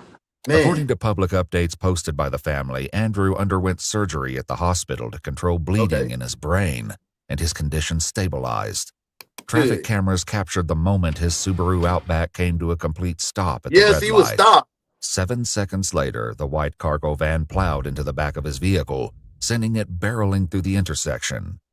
Andrew's father later made a guess at how fast the van was really traveling through the 35-mile-per-hour zone. Am I out of the ballpark if I suspect that he was hit from the rear at something approaching 80 miles an hour? Yes, you'd be right on. However, these angles failed to capture the van in the crucial seconds before impact. Later, surveillance videos from nearby businesses, combined with recovered crash data, would paint a far clearer picture. We can just hope right now and hope the miracle happens and Andrew survives this. By February 6th, 1 week after the crash, Andrew's family shares an update. Though he has no spinal damage, a CT scan shows increased bleeding and several small strokes on the left side of his brain. He's kept under sedation to give his brain time to rest. Meanwhile, Nick has recovered enough to answer questions from investigators. Do you have a broken pelvis or something somebody was saying or something? Yeah, they had to cut open my stomach like C-section, and they had to cut down my leg just to get at my hip bone to jam it back into the socket. Is that a bone down there? I got stitches like with Jack from that Christmas movie. Oh, wow. So what's the last memory you have, like I said, before the crash? My gas pedal, the mat that's underneath it, I guess got stuck on it. I bent down to pick it off of it, and the next thing I know, I'm like, bam! And all my stuff is flying around. I'm in extreme pain, and for a freaking rug, dude. I don't remember anything after crashing. I don't believe that. Is that they were just stopped? Really? They were just I stopped. don't believe that. So, yeah. I don't believe that. How old are they? Y'all believe that a rug had him going 80 miles per hour? If it's trapped underneath, bruh, you got to push down on the gas. Now, if you were saying it didn't allow you to, on your gas, I don't know. If you're under your brake, but you didn't even hit the brake. Your brake light I can't answer that. He was gassed close out. to you, sir. Oh, shit. Yeah. One for a man, bro. One for a man, bro. It's a very sad situation for everybody involved. I'm not buying police it. records, technicians noted during the van's inspection that the accelerator pedal had been snapped off. After reviewing crime scene photos, the mat also appeared to be partially bent up on both sides after the wreck. While it is possible the mat became stuck, observations made by medical staff after Nick arrived at the hospital point to a more concerning possibility. Yeah, let's talk. Any drugs, alcohol, or any other distractions that night, sir? No, so since I don't have a phone and my leg was visibly out of my skin, I didn't know how to cope and wait. So I drank a bunch of shots just sitting in my vehicle just to try to mitigate with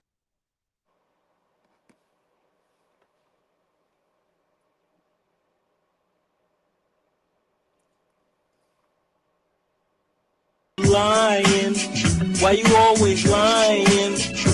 Oh my God. Stop the lying. So you talking about you were totally unconscious when they came to get you, bro. Stop lying. You was drunk. You was drinking and driving, and you smashed into the back of this man. You was drinking and driving. Go to jail. You about to go to jail, dog. Jail. You going to jail. You going to jail. Hot damn it, you going to jail. Lock his ass up. Lock his ass up. You going to jail. You going to jail. Your ass. Man, so you was drunk. That's what I'm saying. Even after impact, he kept driving. It looked like that was malicious, you know what I'm saying? So you was drunk. He was filthy drunk. He was drunk. Toxicology don't lie. What that was the weakest lie. That was the weakest lie in the history of lies. Yeah, I had seen my legs, so I took a bunch of shots that time. Something else is going on. I feel that he may be drunk, but he was trying to be drunk. So when he crashed out, it was intentional. That man, yes, Leonetta. All of it was in this truck. This was intentional to me. Right now. I feel. Okay. I hope I'm right. After the crash? Well, I hope I'm wrong. Yeah. But after the crash, you started drinking a bunch of shots. Yes. Oh, okay. Okay. All right. You're right. But nothing before. Sorry, I yawned in your face. The pain was so freaking intense that it's like, and I knew I didn't have a way to call you guys because I don't have a phone. Right. And so I was trying to do everything I can to be like, help me, Right. come on, somebody call the cops, please help me, and drink because how much pain I was in. Okay. During the van's inspection, a white trash bag was found containing numerous small bottles of alcoholic beverage containers that were either empty or nearly empty. The bag itself contained a dark brown liquid substance that smelled, quote, foul, such as vomit. Investigators would return to this subject later after obtaining his hospital records. For now, investigators continue gathering evidence while monitoring Andrew's condition. On February 18th, his father shares that he's been taken off sedation and is breathing with minimal ventilator support. We'll keep you posted. No, please keep me 100% posted. Yeah. I can't, like I said, I don't have a lot of words for your family right now. But I've been looking at my own son, honestly, a lot different. He's 16, going to be 17 soon, and every time he leaves the house now or anything driving, like, your family is, on my mind, and I'm sorry. So just say I'm sorry and keep it moving, bro. Andrew is still in the ICU on February 21st when Nick is finally discharged from a VA hospital. He's promptly intercepted by police officers and arrested on a vehicular assault warrant. Before heading to jail, he's brought in for an interview.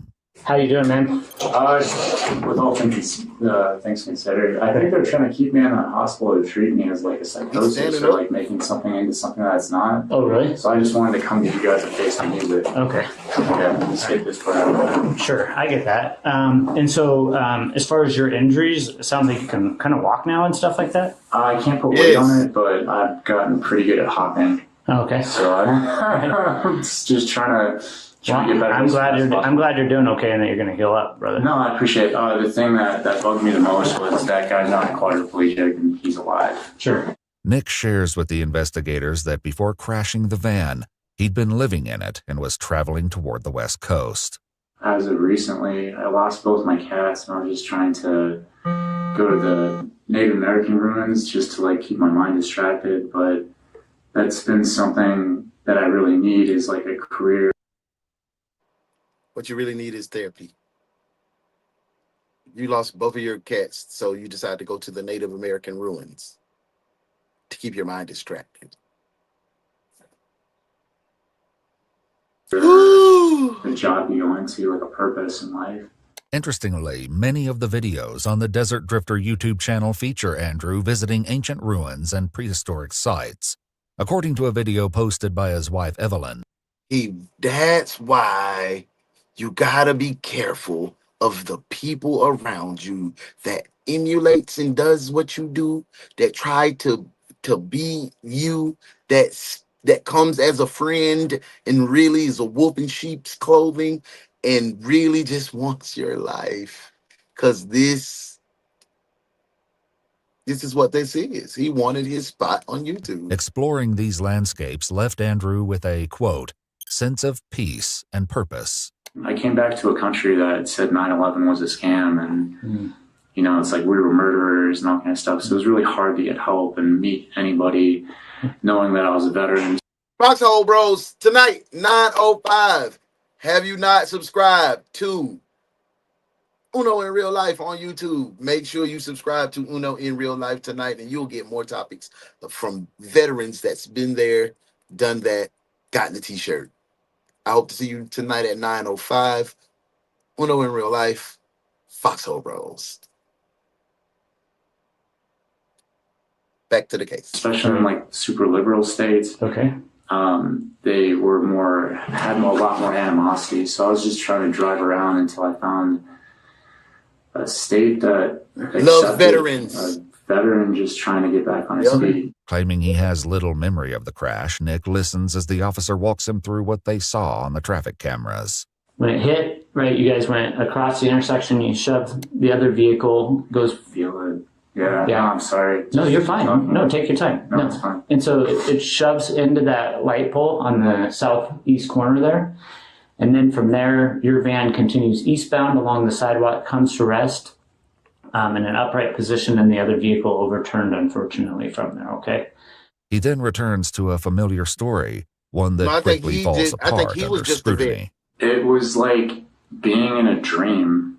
Nothing seemed real. I think Andrew like I was in complete was shock. just a YouTuber. All I could feel was pain radiating all through my body. Okay.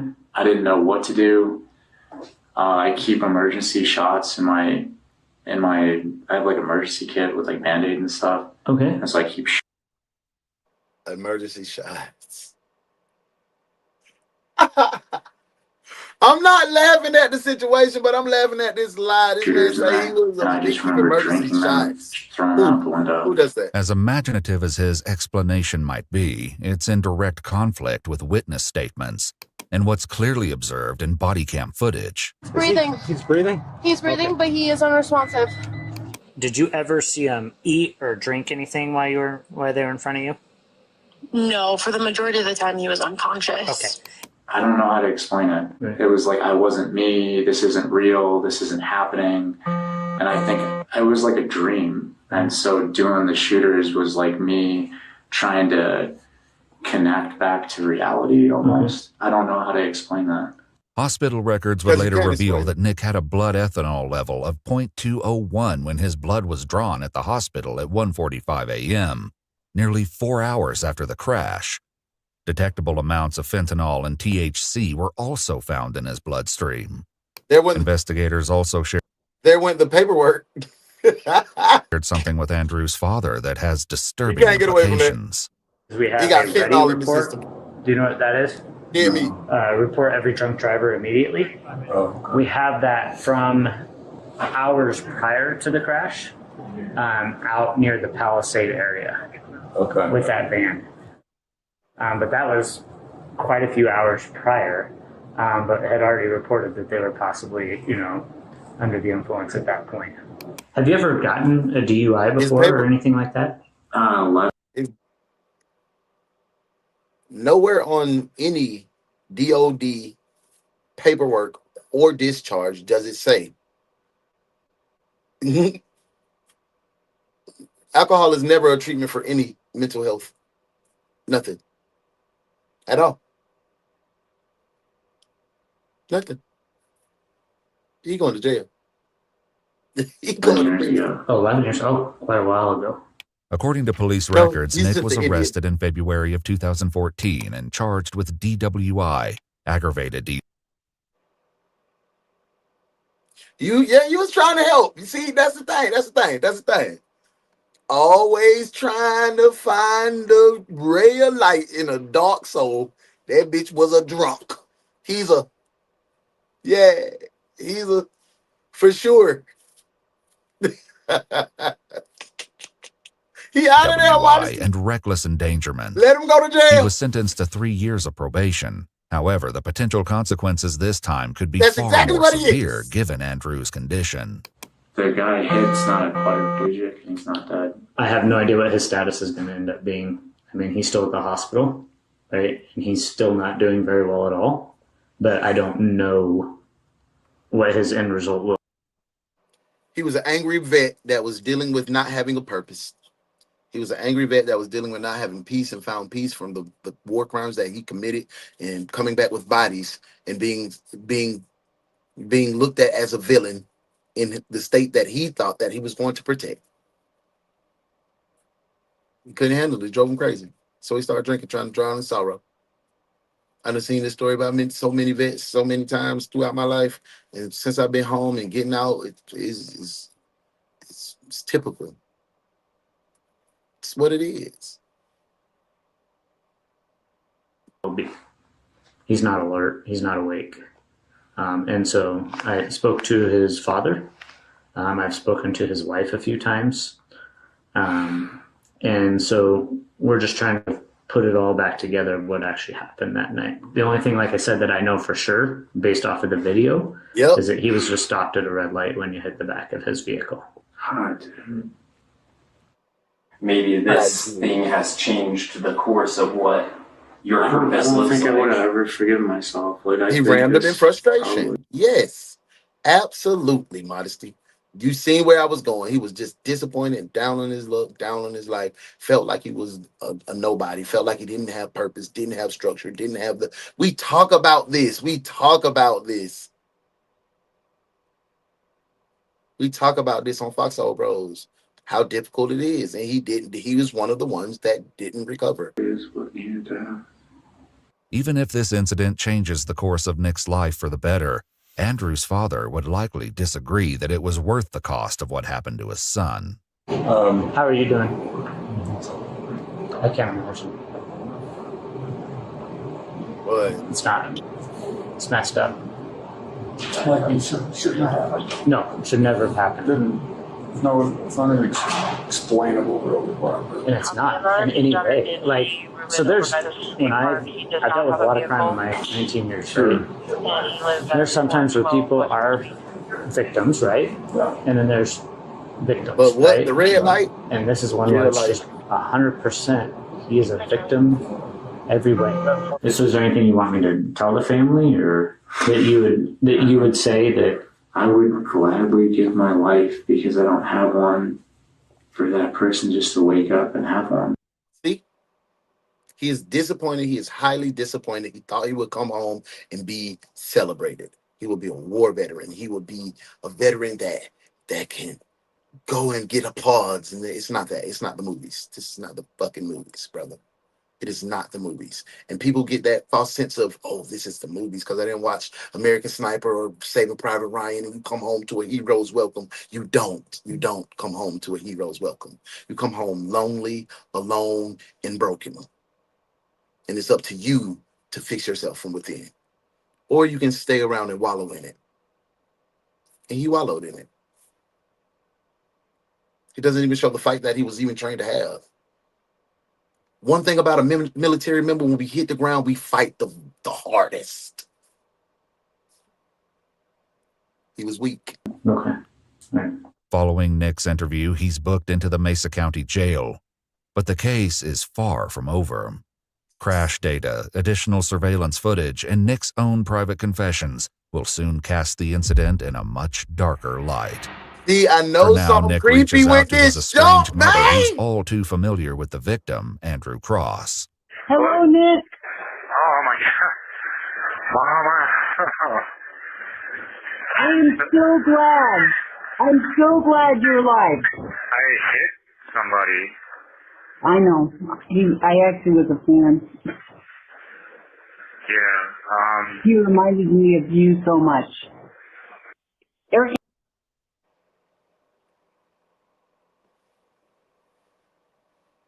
And there was the problem.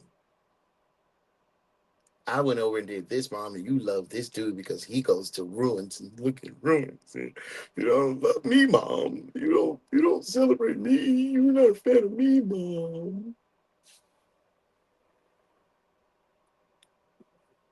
Hey, do it with me, y'all. This is what he is. And he's a veteran. And I'm like, no, I don't give, bro. If you're wrong, bro. You wrong. That's what he is. I used to watch his videos. In fact, we were going to go and take trips to some of the places he'd been just to get out and do something.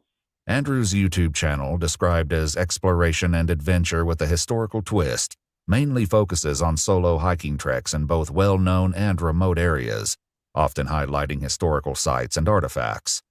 While collecting Andrew's belongings from the totaled car, his father shared further details about his son. He was a history major undergrad at Virginia Tech. He started this channel on a whim because he had an interest in the as you know, these are referred to them, the ancient peoples that populated the lands to our west and south here. So he started putting his videos up, and in less than a year, he had over 400,000 subscribers. Jeez. To date, his YouTube videos have amassed over 97 million views. I've been doing this stuff for years and never would have imagined that other people would be interested in coming along. 3 weeks after the crash, updates show that Andrew has begun to respond to pain, which his wife Evelyn writes is a positive step in the right direction. Good. Meanwhile, Nick continues speaking to his mom from jail, describing his van life Look, he kind of looks adventures. similar. He a hater. I was going This is what hate looks like. long-term camping. Mom, I saw the most beautiful things in nature that really, so like, Jesus in the Bible, he's like the embodiment of like feminine and masculine. I think that's why he has like a big heart. And in the military, they only teach you how to be masculine. You know, how like feelings are poison and like. So was you gay? You wanted to come out? You had to kill, bro, to come out. You could have been a terrorist player proudly. Like, we accept that now, bro. We ain't doing no tripping. We ain't doing no tripping. Living your truth. And if I have any of my friends that feel like they not living in their truth, you can't be comfortable around me, living your truth. If you gay, be gay. Be happy about it. Nobody ain't tripping on that, bro.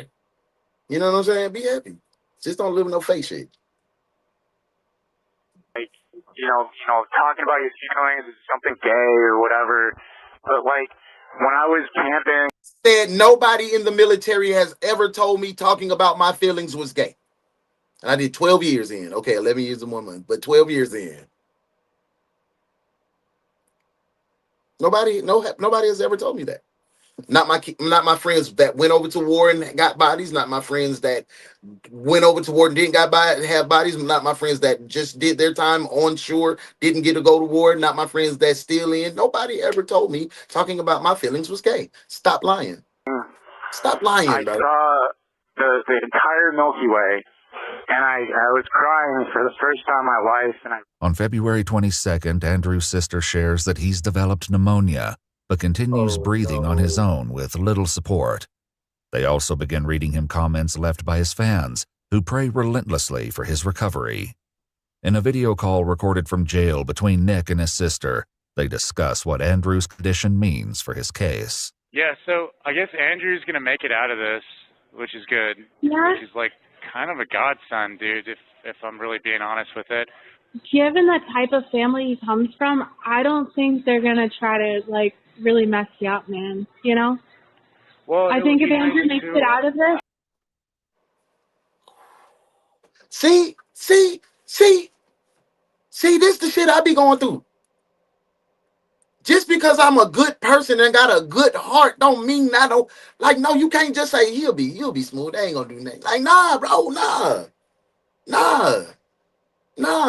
Consider these people feelings.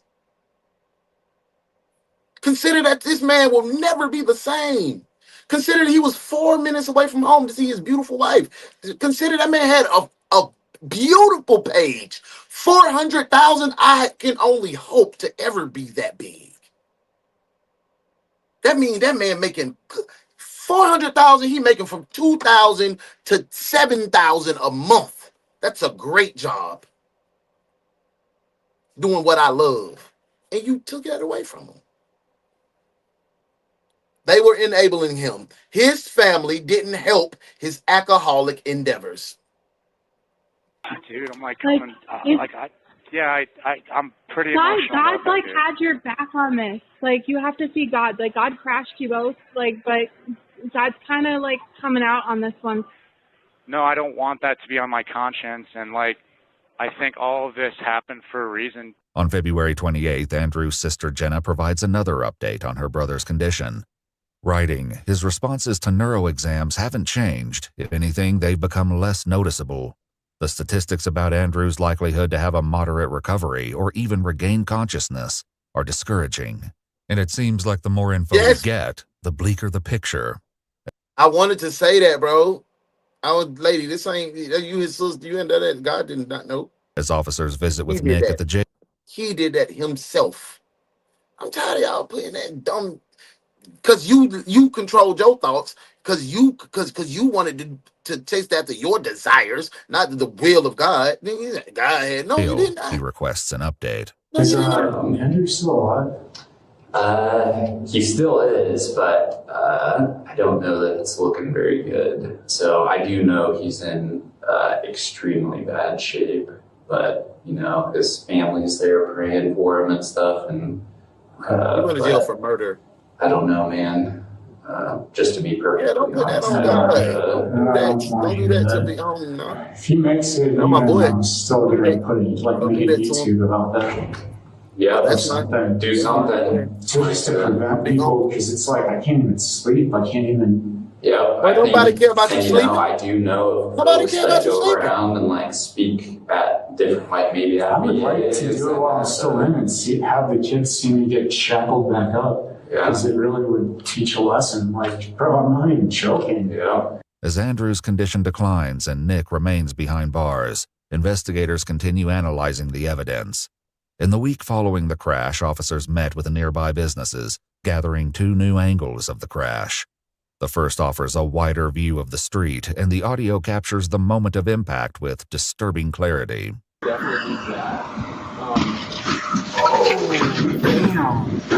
Oh, I finally seen the flip.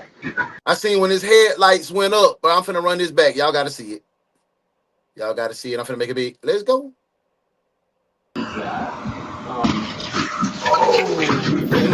Oh, see when it flipped. Oh my God. And he kept rolling The through. footage reveals that once the van struck Andrew's car, it carried it down the street until it collided with a light pole, causing it to roll over as it landed against the building.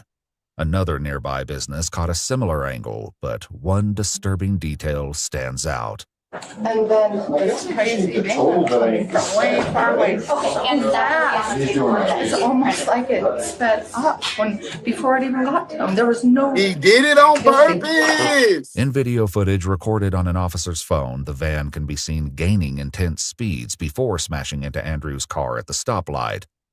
According to crash data, Nick was traveling at 80 miles per hour 5 seconds before impact. In the final tenth of a second, his speed climbed to 82, indicating he accelerated just before the collision. After learning the exact speeds at which his son was struck, Andrew's father shared a calculation with the investigating officer. The weight of that van I estimated to be 10,000, his to be 4,000. Speed of travel, 82 miles an hour, his car being stationary. And the Google's AI, artificial intelligence module spit out the calculation because they laid it all out in 6 steps. But the bottom line is that he suffered an impact of over 87 G's of force.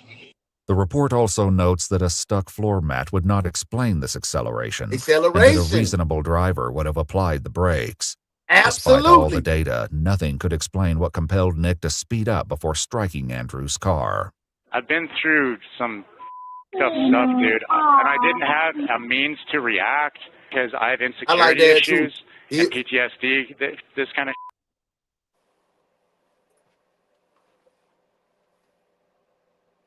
I hate that. I hate military veterans like this.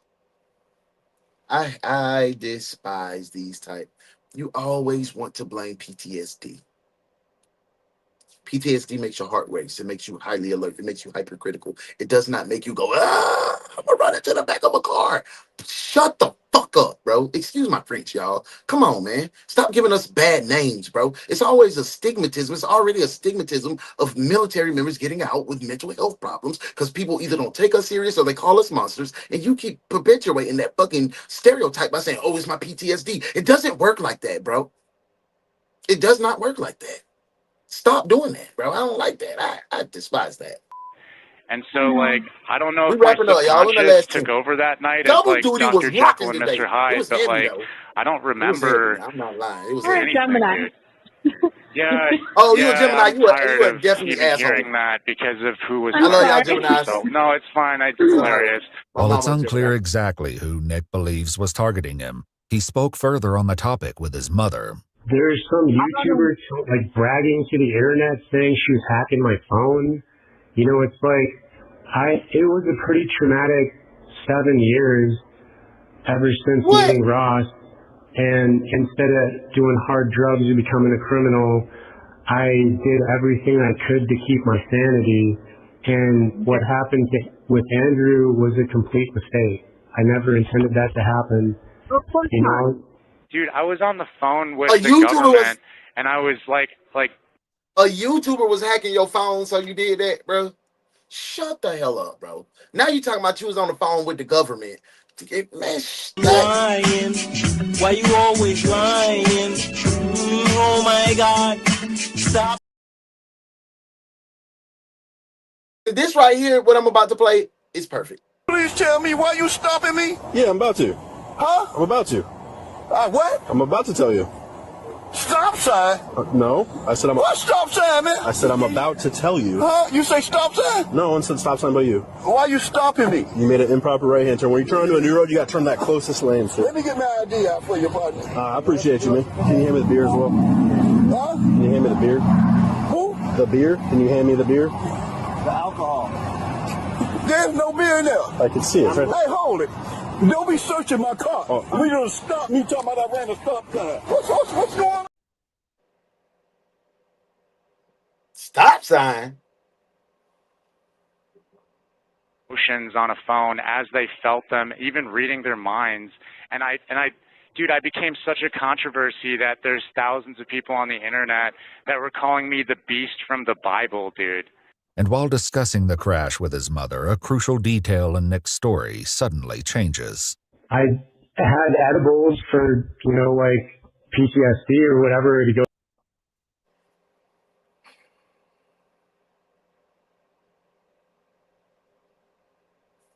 Stop throwing that shit around, bro. to sleep at night, and I hadn't drank in a year. It wasn't me drinking on my own because I'm sad. There was somebody that came up to my van that offered me, like, they had a big bottle of Jägermeister, and that's the last thing I remember. And Those then I are remember the Tennessee. Those are the shots. So I got jars of this. That's the strawberry and banana joint. That's the pecan southern butter pecan. Well, I got bottles and bottles of that in the crib. Nobody came up to you and gave you that. You purchased that. waking up in the hospital, just lost and alone, Mom. Stop sign. Okay. And so Well, I'm like, sorry. when somebody offered me a drink, I took it because it was another human being who, like, I'm alone, I'm by myself, like, offered a good thing to me, or so I thought. Liquor and I is a kind good of thing to forgot my drink and problems drive. with Yeah, you alcohol. okay? No. Yep. Just lying to his mama. If you lie to your mama like Now that, I get it. In a cruel twist of irony, Andrew's father shared that his son once worked with a group that provides support for struggling adults, including those who are suffering from PTSD. They're in Utah nearby. Then they're an outdoor, registered or whatever you have to be accredited outdoor therapy program for people with primarily drug addictions they're trying to kick, but also some alcohol. I have a lot of people in my life that love me, but I didn't love And he makes myself, it, Leonardo. He's and I couldn't forgive myself for probably stupid to everything I dummy. didn't want to talk PTSD. That's about, exactly what it is. and it kind of ended up like this. He's an embarrassment, bro. Okay. He's an embarrassment to all the You real guys are war right. fighters. He's an embarrassment to all the real people that suffer from PTSD. He's embarrassment to my brother Marcus McLean, who took his life from PTSD. Like, bro, don't do that shit, bro. That's why I get so mad when people be throwing it around. That's why I get mad when people say mental health is you're a demon. It's a demon. One of my close friends told me that. He wasn't my close friend after he told me that. And I think that's where, when I start peeling back the layers of why I'm separating from a longtime friend, I think that's where I drew the line in the sand. You're right about everything. I didn't know how to open up. You can't call me a I demon didn't know and how to still talk need to my you, assistance. and it was better to drown my problems in probably every bottle I ever drank, alone by myself, with no friends. But I think this kind of needed to happen because the last time we ever talked was when I got my first DWI. Yeah. You're first. And I think it's ironic. You're bragging about that shit like it's a badge of honor when I got my first one. The only thing that I want is for that guy that I've hit to make it through. As he continues sharing with his sister, Nick reveals It's nothing more disrespectful. I'd rather you call me either one of them. You can call me the thing that girls have between their legs that we enjoy. But you call me a demon? It's no lower than that. It's no lower than that. Plans for his own future. There were so many thousands of people demanding that I got a gift, and they couldn't figure out where it came from, whether it was a brain injury or like somebody's looking over me. And I think all this needed to happen. And like, I have an idea of what I want to do when I get out. Like maybe to make a YouTube, but I wanted to make tents and sell them because I kind of got into sewing. But like, just to travel with that message too, you know, like just have like, you know, free coffee and be like, hey, if you don't buy anything, I've been lonely for a long time and I admit it, you know, and it would be good to just have coffee with somebody. But if you want to buy my stuff, that's cool too. You're a multifaceted person. I can't see you staying in one niche. Like Gemini. Well, then help And me make it, you're the and then worst be a kind of part of the sister. channel, you know. You're the worst kind of sister. You're hyping him. I know you're trying to speak life into him while he in this sticky situation, but you're not telling him the truth. Yo, Nick, brother, you messed up greatly. I'm going to be here to help you get through this situation, but we're not worried about YouTube right now. Let's focus on locking in with the man upstairs and getting through these years that you're about to get for this man, bro. That's all we need to focus on. We're not talking about no YouTube afterwards. We're not talking about you the savior. You got a blessing. You know, none of that. We're not talking about that. I'm saying, like, why not? Yeah. That'd be really cool. And I think the first video I should make is like about this. But while Nick dreams of a future in the spotlight, Andrew continues to decline. On March 2nd, 1 month Gave us two different examples of what sisters look like. But in both examples, it's just sisters trying to ride for their brothers. Yep. following the crash, Andrew's sister announces the family's difficult decision to remove him from life support, following multiple strokes affecting important parts of his brain. She writes, "We know that a life dependent on machines is not what Andrew wants." It had to be exactly this way. It had to be a guy that you would have loved. You know, like, if it had just been some schmuck, like, maybe this wouldn't have hit so heavy, but, like, he's a good dude, man. Some smuck? So if you would have did that to just, hey, me, random black guy, it would have been okay? Or, hey, you would have did it to him, random white person that doesn't have 4,000 YouTube followers, it would have been okay? Like, y'all poison. You both of y'all trash. Like, all y'all trash. Who raised y'all? Like, dude, I was in court, and like when they didn't know if he was going to make it or not, and they said like his wife, like we left her voicemails and we might need to push this. I'm trying not to go there, but like we might need to push this to a manslaughter. I've cried all through court, dude. On March 4th, 2025, 36-year-old Andrew Martin Cross passed away in the company of his wife, family, and friends. Before his death, Andrew's best friend and dad tirelessly dug through the wreckage of Andrew's car to find his camera, in the hopes of salvaging his footage. Right? He's got a camera that's on a pole that he does a lot of filming with. Yeah. And wait a minute here. He uses that one. Yeah, he uses that. Do you know what it looks like? Yeah, it looks like I hope they find it. Body cams. On a stick? On a stick. Yeah. Well, the interesting thing is we found in that van earlier, and I wonder if when they were scooping things, if they threw it in there. Probably. Oh, yeah. So wait, just a minute. Let me go over there. Let me see. I hope they find it. They're missing a 3D camera, and they're describing it as that one that we saw here, John. That 3D one? Yeah, cool. I think I got it, John. Good. Wow. Yeah. Is that his? That's awesome. Yeah, that's his. Wow. Heck yeah.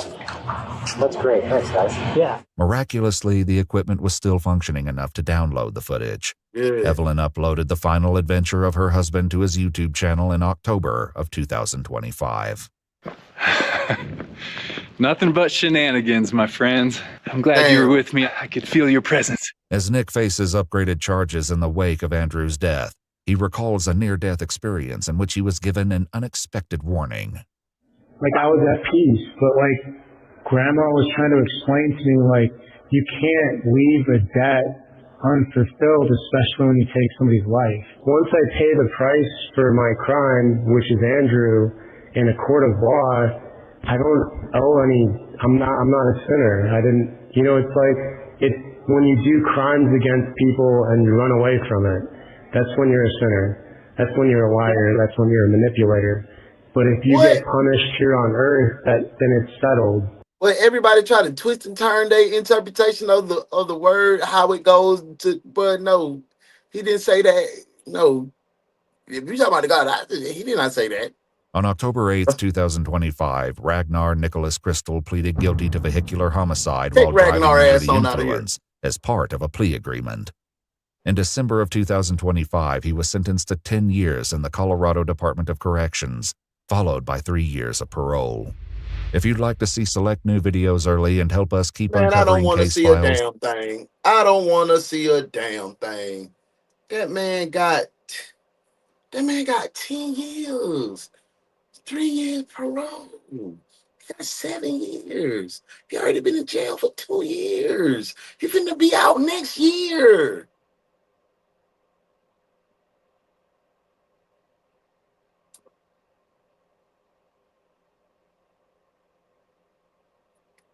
Man, both of these cases sentencing was ass, bro. This could have easily, he done been a habitual DUI.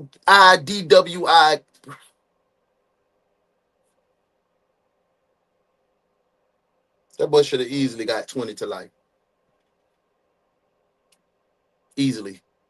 20 to life. That girl should have got no parole. Life with no parole. Hey, man, double duty was a great day today. I always have good times fellowshipping with good people like you. I appreciate everything that you do for me. I appreciate y'all coming through, kicking it with me. This was 2 tough-ass cases this morning. 2 tough cases. But we rocked through. We banded together as detectives and we solved the case. Let me go ahead and book old boy, and then we're going to come back and wrap it up, man. Good work today, detective. Now that's what you call being trained properly. I like what you did there, detective. Good work. Book him. Wait a minute. You can't do that. Book him!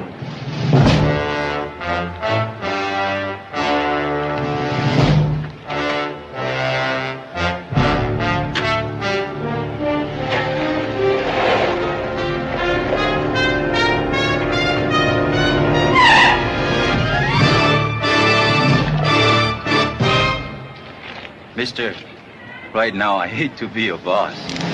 You can't go in there. Don't you ever put a tail on me again. What are you talking about? Look, Brent, get this and get it straight. Now, Don't just you a minute. ever put a tail on me again, yeah? Don't you ever do that again.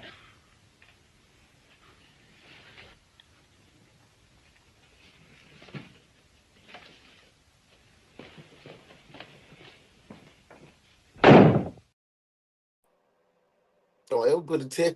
But hey, I was stuck on that one. But hey, McGarrett said, don't play with me. Hey, Bill said just 10. Yo, it's crazy, bro. That's what I'm feeling like. I'm feeling like y'all, man. I'm feeling exactly like y'all. The justice system it failed on both of these cases. The justice system and the defects system, the child adoption and foster care system, they failed today. Ears to the streets. What's up, big dog? I hope everything good, Joe. Well, you in a good place and in a good space. I haven't seen you in a while, bro. I hope everything's smooth. Y'all welcome ears to the streets, to the live. Be like, what's up? Hopefully we see you again tomorrow, 9:05, or tonight at 9:05 p.m. to tap in with us on Foxhole Bros. Y'all will go over there and check out Ears to the Streets TV. Got some good content. Him and my boy Kwame be going back and forth. It's good entertainment. Go check it out. Check it out. Appreciate you being here, bro. Hey man, we out of here. We finna get gone. Hopefully I'll see y'all over there in the comments kicking it with Modesty whenever she go live. Hopefully she'll give us a schedule. Put schedule in the comments if you want to schedule for Modesty. Put schedule in the comments. Tap in tonight with your boy, me, Doc Dallas, UnoDaOne, on Uno in Real Life. You got to go over to my personal page. This is my work page. DaOnes Detective Agency, this is where we come to work at. This is what we doing, true crime. Ain't nothing going on but some true crime over here. Crime. That's what we do over here, right?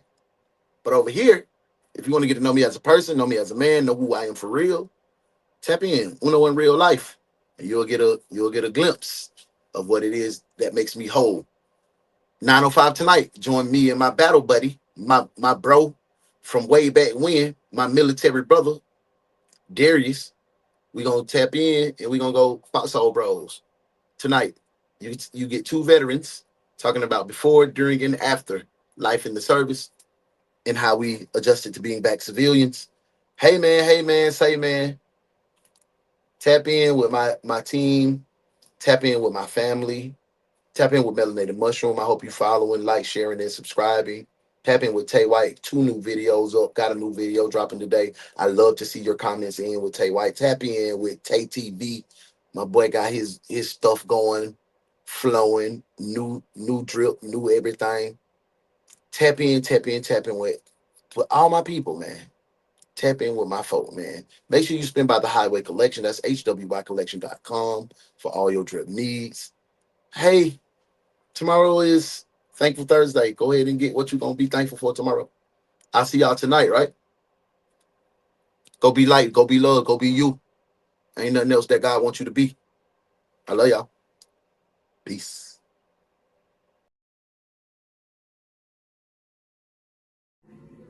Good work today, detectives. Now y'all make sure y'all go spread light and love. And we'll see you again at 9:05 a.m. for another case from your favorite true crime reaction show with your favorite host, The Morning Crew, with UnoDaOne. This has been DaOnes Detective Agency.